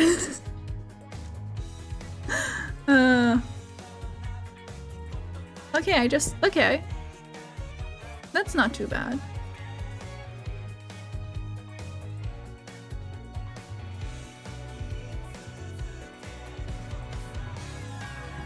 Can I, hold on, there is the, oh, I can just search there. Okay, cool. Cool. I think we can raid M Dread because they are streaming Zero Escape. So, did they recently start? I think they did. I think they did. No, wait, yes? Anyways, I think we should raid them. 'Cause why not? So, yeah. Next stream will be on Sunday, hopefully. So, yeah, hope to see you then. Okay. Bye-bye, take care. See you in Emdra's chat. Hope you have a good night. Bye-bye.